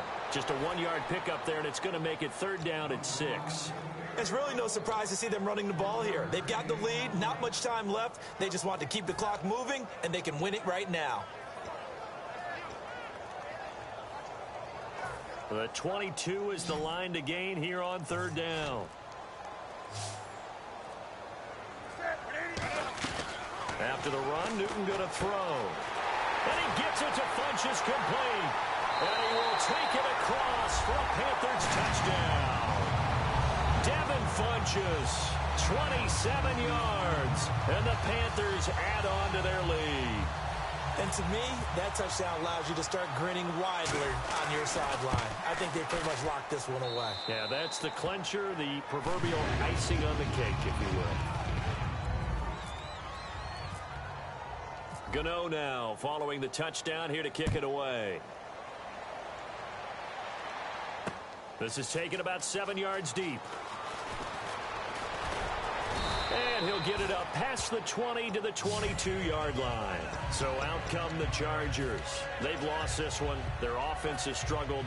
Do they try to put together something here at the end just to take into next week? Yeah, sometimes teams want to do that and coaches want to. I remember one time I was on a team and we were losing late in the game like this, and you knew it was lost. It was over, right? And the coach called a running play and pretty much said to everyone, I want to see something executed well before we get out of here. And that was the message to the team. Just something to build on. Just something to build on, get it done, and maybe we can look at that and say, we'll get better as we go forward. And, Charles, you know what coaches always tell us. We want to win our home games. That much we know.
everybody. I'm Larry Ridley, and this is the NFL on EA Sports. We've got a good one on tap today, and there's going to be two quarterbacks ready to get it done on the gridiron. It's Smith's Chiefs going up against Newton's Panthers. With that, let's get up to Charlotte, North Carolina, as we bring in our broadcast team of Brandon Godden and Charles Davis. EA Sports coverage of the NFL takes us to the Carolinas and Bank of America Stadium here in Uptown Charlotte. Coming up, we've got what should prove to be a good one between the Kansas City Chiefs and the Carolina Panthers. Here's Cairo Santos now, ready to get this one started. And off we go from Uptown Charlotte.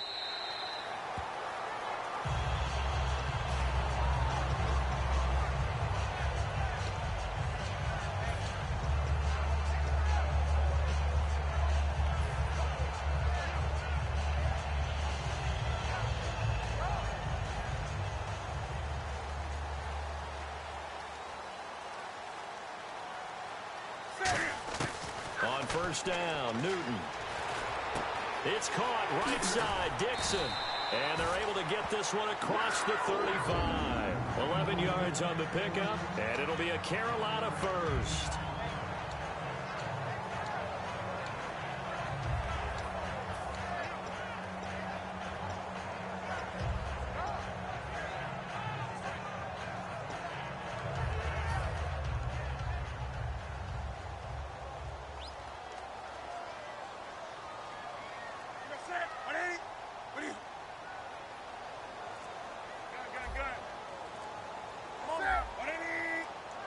Time running out here on the play clock. Here's Newton. Over the middle here to Brown. And he's taken down, but not before getting this across midfield and just shy of the 40. And on this first drive, looks like they want to get that vertical passing game going early. And they did, and what a warning shot they just fired. If you're not going to back up and play coverage deep, we're going to attack you all game long. And once you adjust to that and you start to back off, then that opens things up underneath. A really nice start for them. Great way to get the game going. Newton now to throw. And this is a catch by Ted Ginn. 19 yards that time for number 19. And a nice pitch and catch to pick up the reception against man coverage. Both of them read how much yardage they needed, figured what they had to do, and were able to beat the man coverage for the completion. QB split out wide now. They're in the Wildcat. Now a first carry for Jonathan Stewart. And he's going to get this one down inside the 15. A good run there on first down, and it'll leave him with a 2nd and 2. That was a good run, and it got to the second level. And what I mean by that is that's where the linebackers usually play. First level being the defensive front, last level being the secondary. But the strong safety position ended up making the tackle. And oftentimes we call them a hybrid. Combination defensive back, combination linebacker. We saw the linebacker make the stop. And he stopped immediately there. They'll lose a yard, and it brings up 3rd.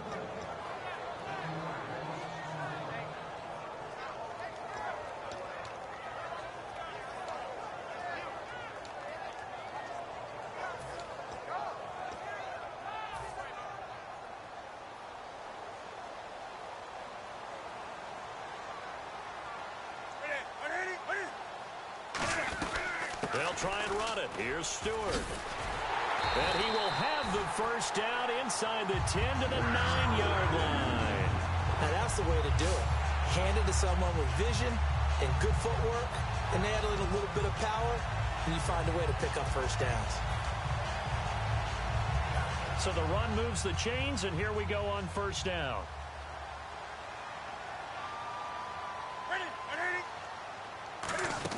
This is Stewart again.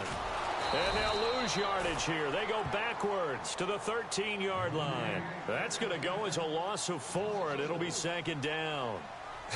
One thing I know, defensive coaches love it when they don't have to invite their players to the party. This strong safety, you never have to ask him twice to help in run support. He's going to ride and in a bad mood. A couple of Chiefs there to bring him down.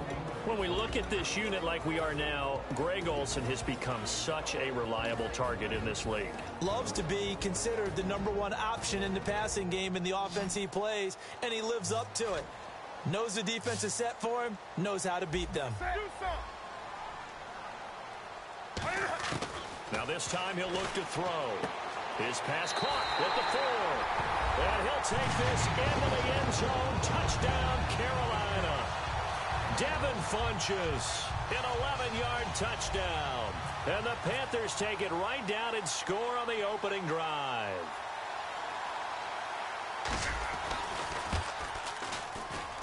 And this will be good to give the Panthers a 7-0 lead.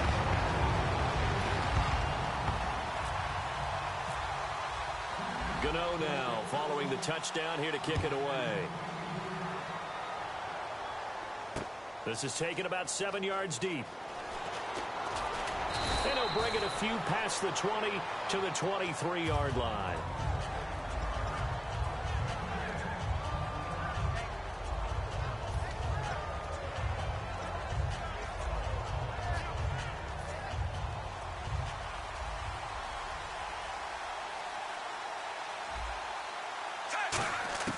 Smith on first down. A dump off for Charles. The ball comes out, but this will fortunately wind up out of bounds. And I have to admit, partner, that I've often thought that I don't like this rule, where the offensive player fumbles the ball and goes out of bounds, and they get to keep it. That's just because you're a defensive guy. That's why you don't like it. Yeah, you're right. It is a slanted view, isn't it? But this is where, for the offensive team, the sideline is their friend. Usually it's not their friend. Yeah, exactly right. I actually played for a guy in college. You know what he used to name the sideline? Sammy. Sammy sideline, and use him well. And the hit jarred it loose. It's incomplete. And a look at this offensive unit now, and you see who we have highlighted, partner. Jamal Charles, one of the most exciting, productive running backs in the NFL.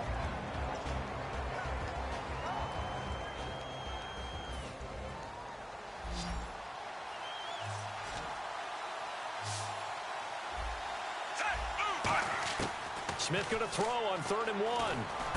And Hill with it over the middle. And he's going to have the first down at about the 38. It'll go as a gain of 6 that time, and it moves the chains as well. But we're used to seeing the guy that you consider the #1 receiver double covered. But how about this guy? He's double covered and finds a way to make the play for a first down. That's how you increase your Madden rating, right? No doubt about that at all. And you know something? I think we'll hear about that from him soon. On 1st and 10, Smith. They complete it to Hill. And he'll get up near the 45. They'll spot it at the 44. Brandon, another catch for Tyreek Hill. How do you defend him? Because kickoff return, punt return, catching the ball, whether it's a receiver out of the backfield, and, of course, you can run it with him, too. Well, let me give you some numbers from last year. To your point, 12 total touchdowns, 6 of them receiving, 3 rushing, and 3 in the return game. If you're an offensive coordinator and you can't diagram plays for this guy, turn in your clipboard. Oh, he's got a little daylight. Jamal Charles, nobody in front, and all the way in for a Kansas City touchdown. Jamal Charles, 56 yards. And the Chiefs are an extra point away from tying up this football game. And he knocks it through.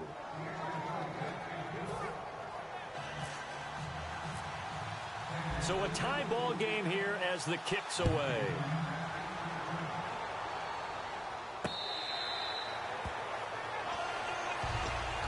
And onto the field, here come the Panthers. Good drive last time. Really effective passing the football. Do you maybe mix it up, now go to the ground game and surprise the defense a little bit? I would anticipate the defense making some changes, but I wouldn't necessarily just absolutely go in the opposite direction. They're doing so well throwing the ball. Yeah, why I wouldn't change it up until they showed me a reason to do so. It's a tried and true formula, and I don't think it'll change for as long as we play football. If someone's trying to throw the ball and you can put pressure on them and make it tough, that's only going to help your defense. Yeah, he's since being hurried. He got rid of it before taking the hit, but incomplete.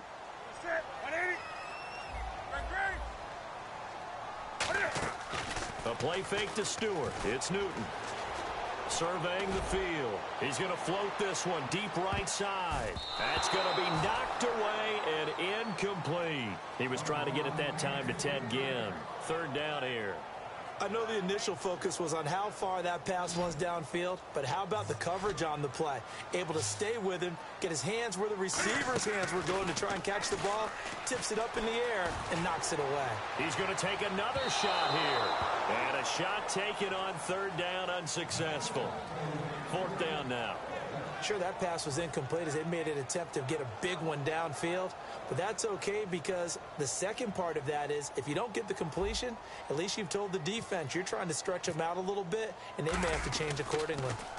This is away and a very good kick angled for the sidelines. And no return here. Where will they spot it? They say just outside the 20-yard line. And now here comes Kansas City. And now last drive so successful with the ground game, ending in a touchdown. Do you stick with that formula? That would be the number one thing you would think of, but so many guys now would look at it and say, we've got them set up so well for play action. Now's the time to take a shot. Yeah. But, you know, there was a big-time coach in the state of Ohio who once said, if you throw the ball, if you put it in the air, three things can happen, and two of them are bad. Is that what he would have kept it on the ground.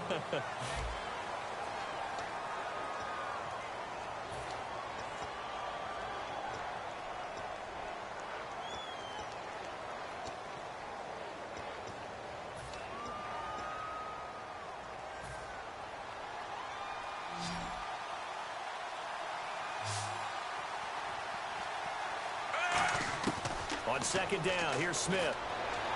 And his throw's going to be incomplete. Chris Conley, the intended receiver. And it'll bring up third down.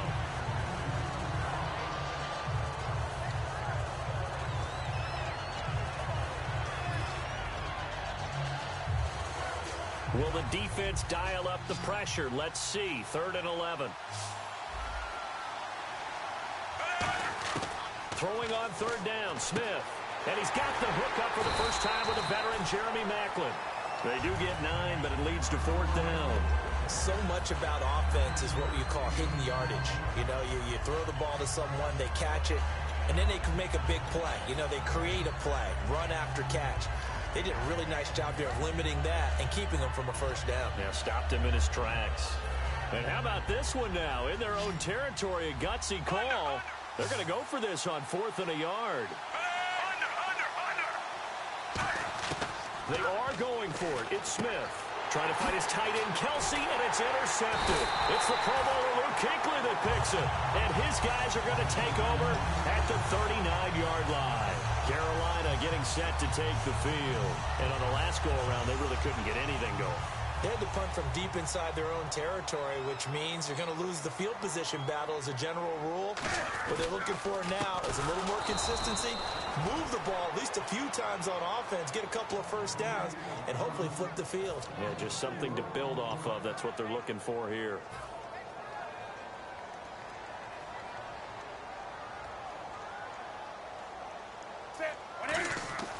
On second down, here's Newton. Under a heavy rush, and down he goes. Dontari Poe coming up the middle, gets him there for a loss of about 9.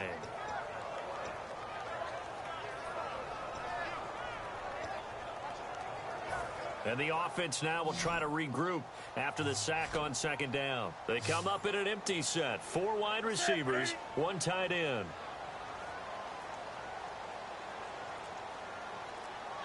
They'll send a receiver in motion left. Play clock winding down. Just beating the play clock is Newton. And he couldn't hang on to it through the contact. Incomplete. On any passes in the middle of the field, anyone who's going after the football is going to be conscious that it's probably going to be contested, and often physically. Sometimes that leads to drops.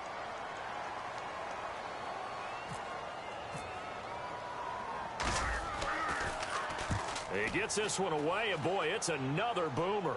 And no return possible here as they angle this one out of bounds. The Chiefs offense now making their way back onto the field.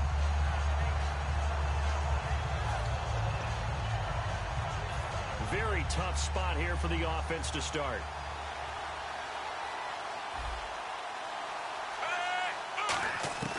Trying to shake off the interception from the last drive. He'll look to throw.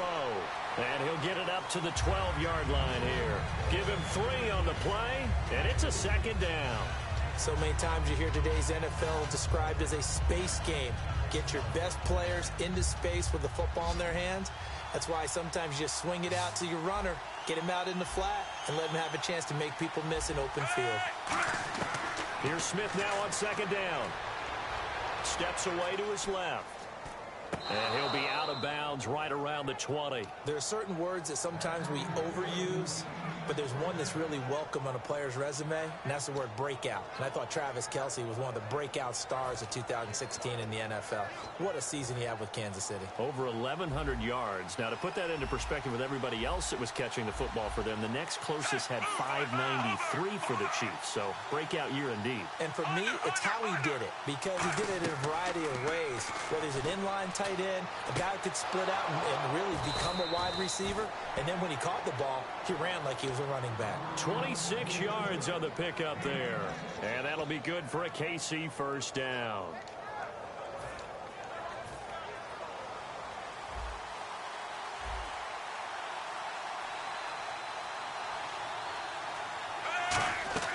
Now a first down throw. It's Smith. That is incomplete. That incompletion, Charles, gives me a chance to put you on the clock real quick. NFC teams last year that did not make the playoffs that might make a push this coming year. Well, 3 that come to mind right away that we thought were going to be in 2016. Minnesota, remember the start they got off to before that didn't work out so well for them. Arizona, we thought they were a lock to be in the playoffs. In fact, many of us called them Super Bowl contenders. And Carolina, the defending NFC champs going into last season, they didn't make it. So I think that all 3 could return to former glory. I'm going to give you one way off the pace here. You ready? Let's go. The Los Angeles Rams. Ooh. They get the young quarterback going, and that defense continues to live up to expectations. They can make a real strong push in the West. They've got the D. You're right. They just need the O. And with that, it's 2-minute warning time here. The NFL on EA Sports.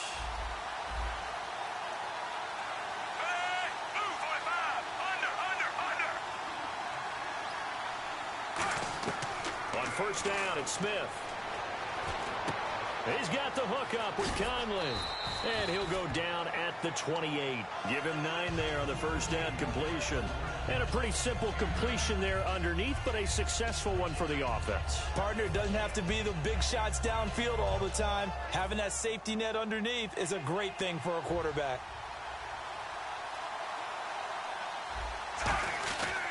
On second down, Jamal Charles. And he'll be a little shy of the 25 here at the 26-yard line.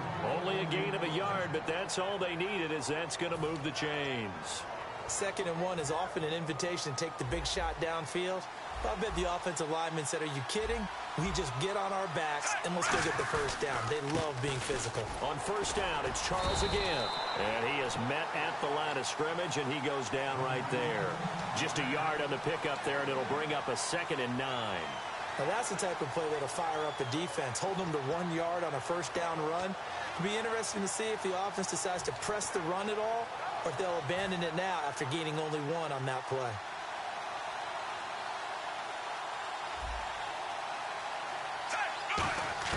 To throw on second down is Smith. Conley's got it over the middle. The reception good for 7. It's 3rd down.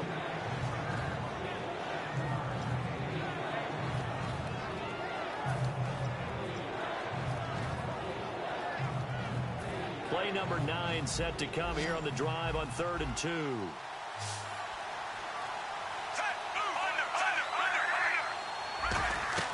Short yardage situation. Here's Charles. And he'll wind up losing yardage here back at the 20. And now we get a timeout called on the defensive side of the ball by the Panthers. It's just their first, so they'll have 2 remaining here before we get to halftime. So it's 4th down, and the Chiefs called on their kicker, Cairo Santos, for the field goal try. On the left hash mark, this a 38-yard attempt. And Santos able to put this one up and through. It's good. And they take the lead here now at 10-7. So they kick it through to take the lead. There is a little bit of time left, though, here in the second quarter. And while they're concerned about not giving up a big return or giving up points themselves going into the half, How good do they feel, though, putting points on the board themselves right near the end of the first half? Carolina getting set to take the field. And with time quickly fading here in the second quarter, not sure how aggressively, offensively they want to play this. I think we'll find out just how much they trust their guys in this situation if they decide to take a shot. No gain on the play there, second down. And quickly they get to the line.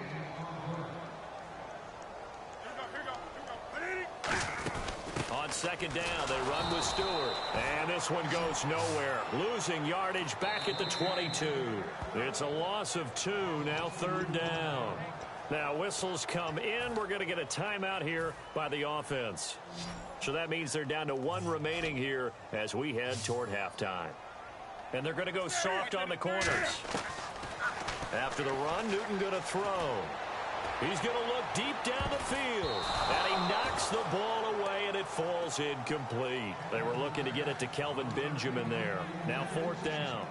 Well, they've had a pretty frustrating first half here offensively, and that just continued there with that incompletion. Yeah, definitely frustrating for them, but heartening for the other guys. Those stop troops, they're enjoying things right now because they've made it very difficult for them throughout the half. And likely time for one final play here in the half, so they will go for it on fourth down. A final shot before the break. Newton.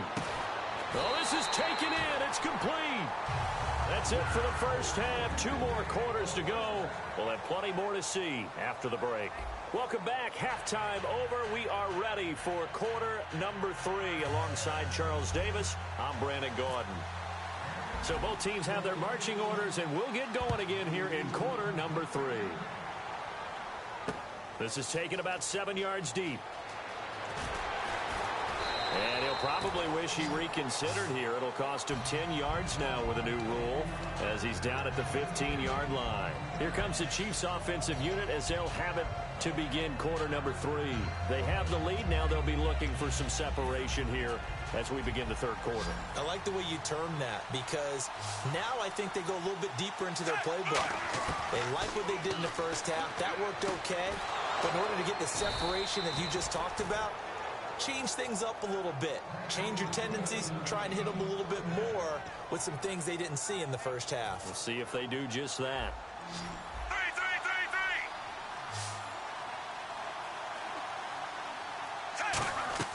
On first down, Smith. And the tip there altered the ball flight, and it falls incomplete. It'll be second down. Well, sometimes you just have to take things into your own hands, don't you? I mean, the offense is really struggling in this game. They're the ones keeping things going. They have to continue to play at that level.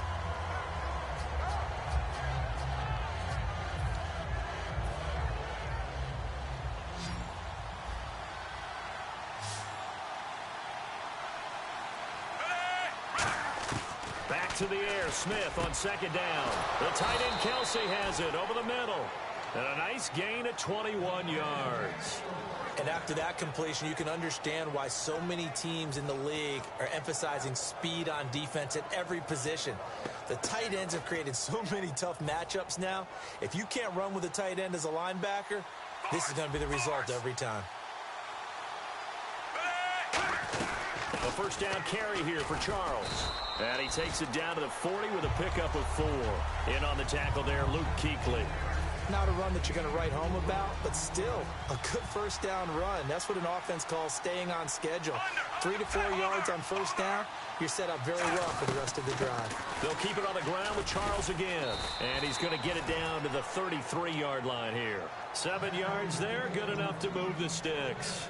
And that's a nice pickup of a first down on that second down run. And at that yardage gained, they can run that play on any down.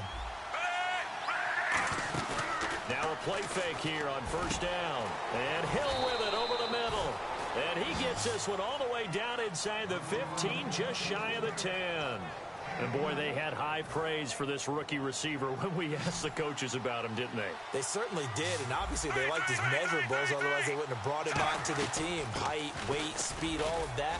But how about what they really said? Competitiveness. That's what they really liked about him. The way he goes after the football, competes for it, and decides when it's in the air, it's his and only his.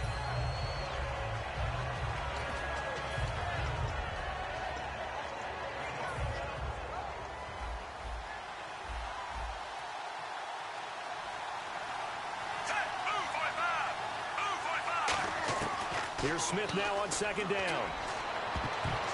Oh, and this ball's tipped and intercepted. It's the safety, Kurt Coleman. The Panthers offense now, they head back on the field for their first possession of the second half. And last time they were very fortunate, this offense. They went for it on fourth, turned it over in their own territory, but the other guys held up. They didn't give up any points. So how about the guy with the #1 headset on the sidelines, the head coach? That was planned going into it, not necessarily to not get the first down or to have the defense have to hold up. He trusted his defense. Trusted his defense very much, and I think that's how he's going to play this game. Go for it, be aggressive, because I've got the Wild Bunch backing me up over here on my own sideline. Now we'll see what his offense can do. Boy, that's a lot of sirloin steak to be taken down for no gain, partner. Are you trying to suggest that he is a huge man? He is not just a big man, a huge man. Big boy. Well, how about the credit then for the defense to be able to chop that big tree and put him on the ground? I know back when you played, it took 4 of you to take a guy like that down, right? Well, that's for sure. And you know what else? I didn't want to challenge him at dinner either. Here's Newton. Over the middle here to Brown. He got 29 yards that time. We often, with Cam Newton, talk a lot about his legs. Don't forget about that arm. He can throw it on a rope. He can loft it. He's got the touch that's been developed throughout his career. But the big part about just watching him throw it, it seems almost effortless. So the offense has it 1st and 10.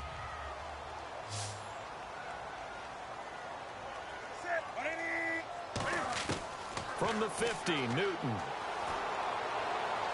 And this is going to be caught. No, they say it's incomplete. The intended receiver was Corey Brown. And it's 2nd down. But tapping those toes, he tried to get both in bounds. He could not do it, though. In tap dance parlance, could not complete the shuffle. All right, needed to get that shuffle down with both feet, not just one. Is that what they say? There it is. You know, put a little sand down on the stage. I'll take your word for it, my man. Back to the air, Newton on 2nd down. It's complete, right side to Benjamin. And he's brought down. They give him 14 yards that time and a fresh set of downs.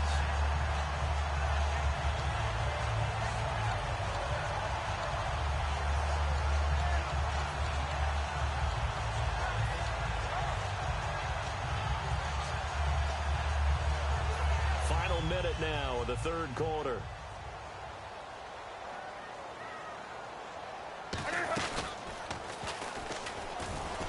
And he's going to be met at the line of scrimmage and taken down. Call it no gain on the play, and it'll be 2nd down. Nice job there defensively to clamp down, because really they've been on their heels this drive. Agreed, and they really needed that one for confidence, just to feel a little bit better. But I don't know if I would be daunted by them stopping me on one run. This drive has gone pretty well. I could come right back at them. They'll come up now in the Wildcat package. They stay on the ground. This time it's Stewart. And he got blown up, losing yardage on the play back at the 44. That's a loss of 8 yards there to bring up 3rd.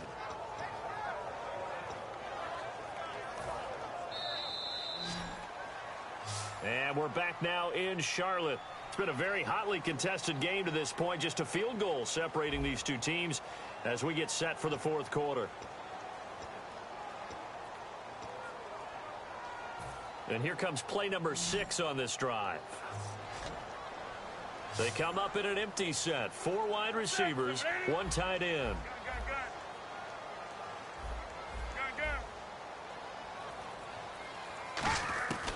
3rd and long. It's Newton. And Gibbs got it. 19 yards that time for number 19. That was a nice completion on an out route, and those types of plays are the result of arm strength by the quarterback and timing by the receiver.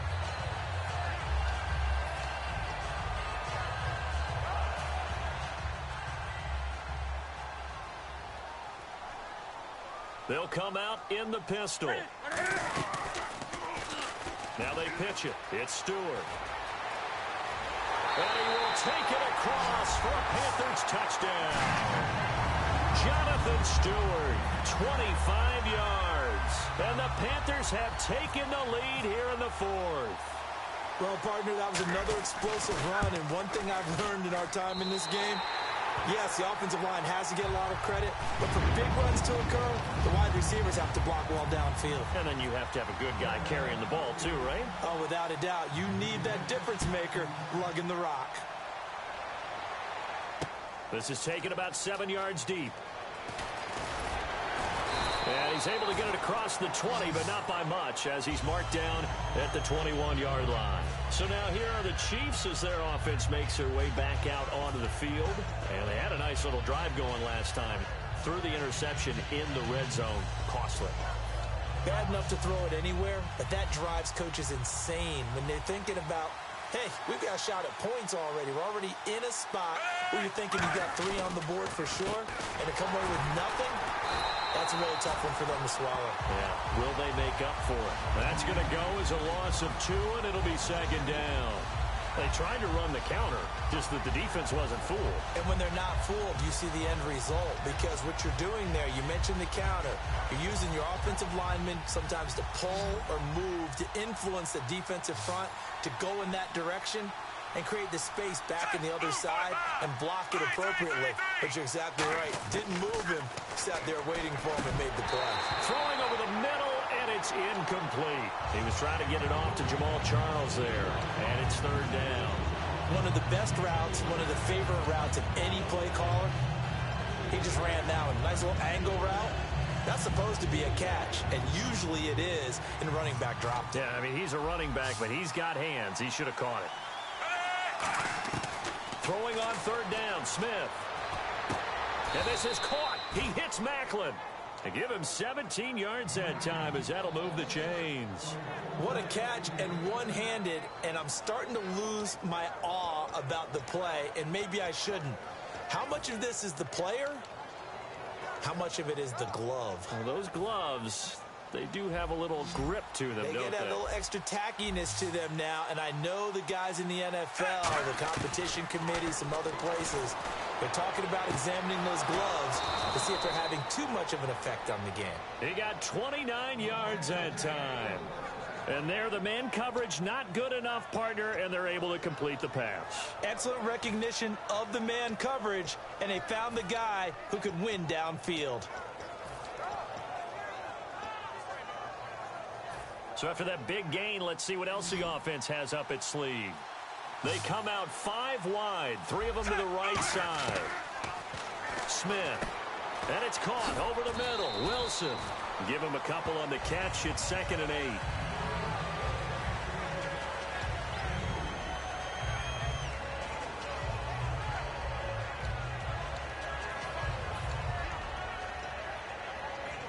So they complete the pass, and now they face a 2nd down.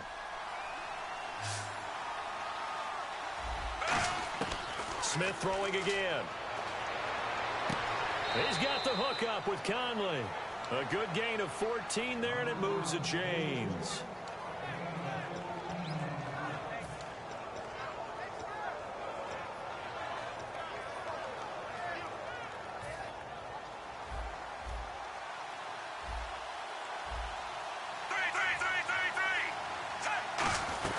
Tenth carry now for Jamal Charles.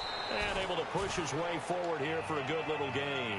It's a 6-yard pickup, but it gets him to 2nd and 4. Well, if you're a football guy, that's a pretty run because everyone is in sync right there. Obviously, the guy carrying the ball, but how about the people up front?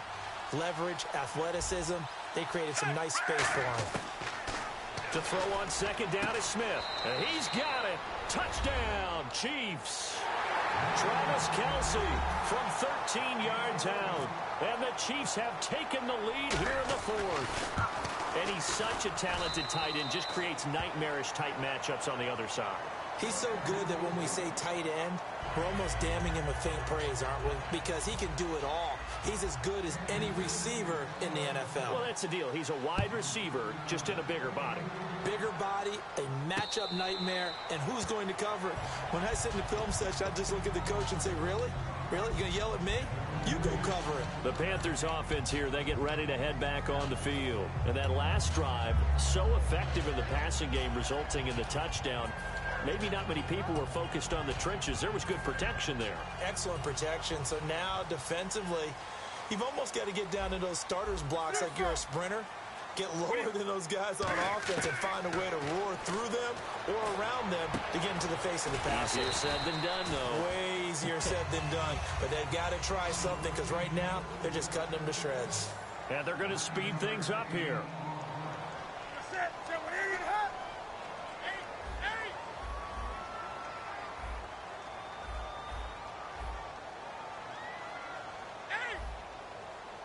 Shift together here from the D-line. 20.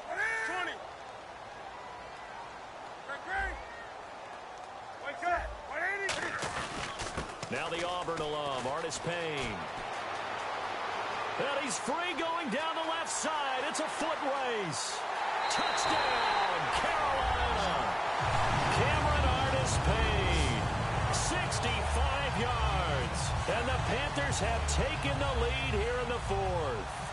And how about that, giving us our 5th lead change of the game? It's been back and forth. No doubt about it, and right now, they're ahead, but they can't relax at all because if we got 5 lead changes, I'm kind of betting on a 6th. Yeah, we might see a 6th. Gano now following the touchdown here to kick it away. This is taken about 7 yards deep. Time for a break. We'll come back, see what transpires after this.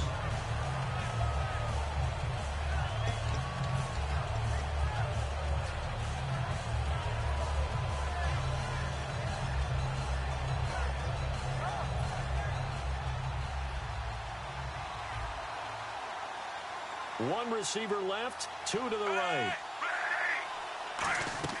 They'll look to throw. Screen pass to Charles. And he's able to get out to the 32, brought down there. A good pickup there on first as the screen pass gets him 8.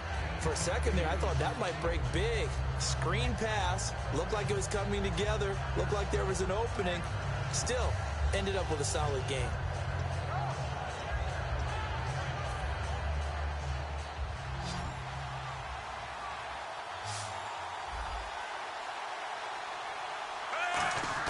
He's back to throw. And his throw is incomplete.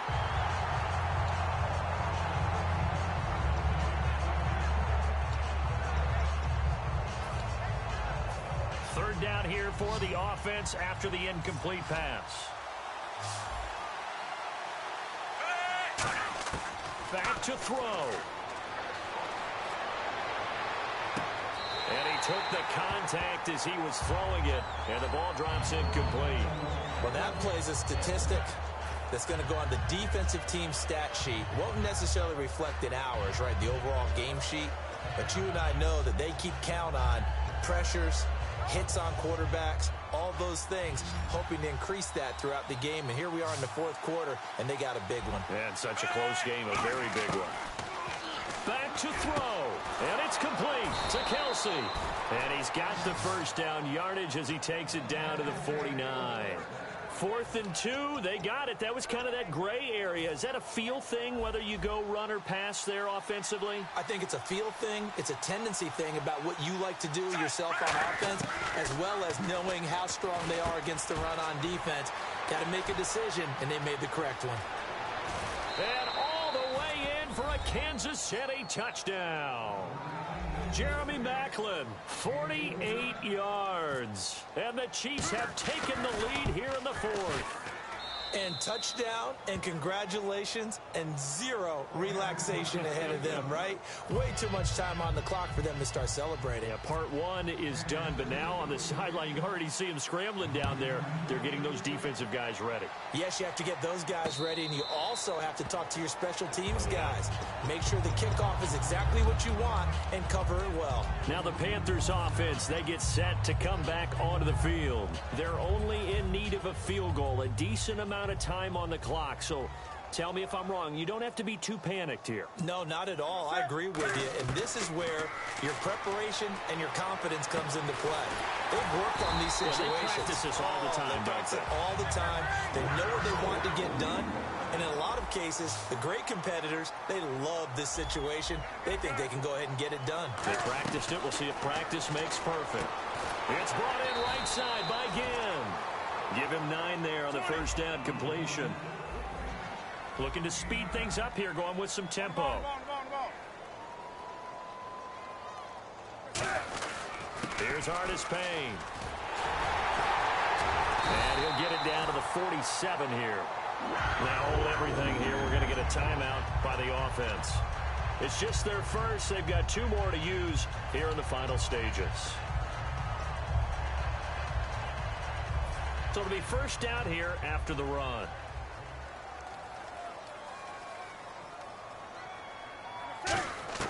He'll look to throw. And his pass incomplete. The intended target that time was Jonathan Stewart. And that'll bring up second down. They got pressure there and only rushing 3. And there's a defensive coordinator right now who is celebrating not just getting home with 3 there, but realizing if that's the type of pressure he can get in the entire game, then his pass defense is going to be excellent. You're dropping 8. Where are you going to go with the football? Now Newton. And incomplete there. A nice hit. Jars the ball free and brings up third down.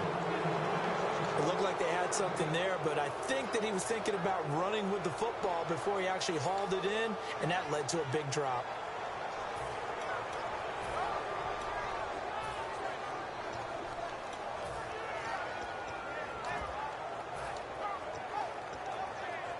Ten yards to go on third.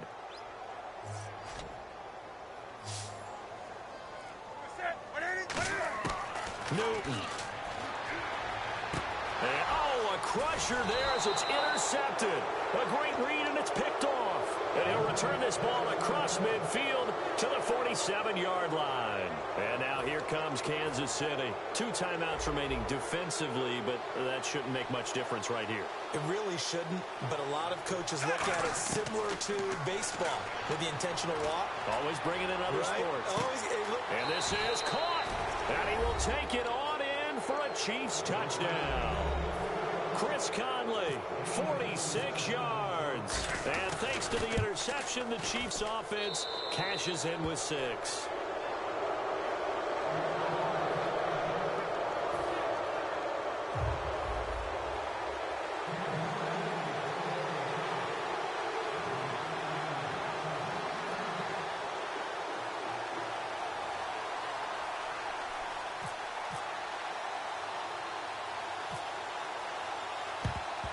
And it looks like the Panthers' hands team does its job. Well, fourth quarter, they felt like they needed the football back. Unfortunately, they couldn't get it. And I know we brought analytics into the game, and someone has said here that the data says that when a team's expecting an onside kick, 80% of the time, the team expecting it, they do actually recover the ball, which is what we saw here. I just wonder if that number is much more of a anecdotal type of a number. Kind of like when the coaches tell us, well, when you score on special teams, 93% of the time you win the game. I'm still waiting to see that number is empirical. And this is good from 57 yards out. That was bombs away right there. Well, going into the final play of this game, they knew that they needed some type of a miracle there at the very end, but they couldn't get it.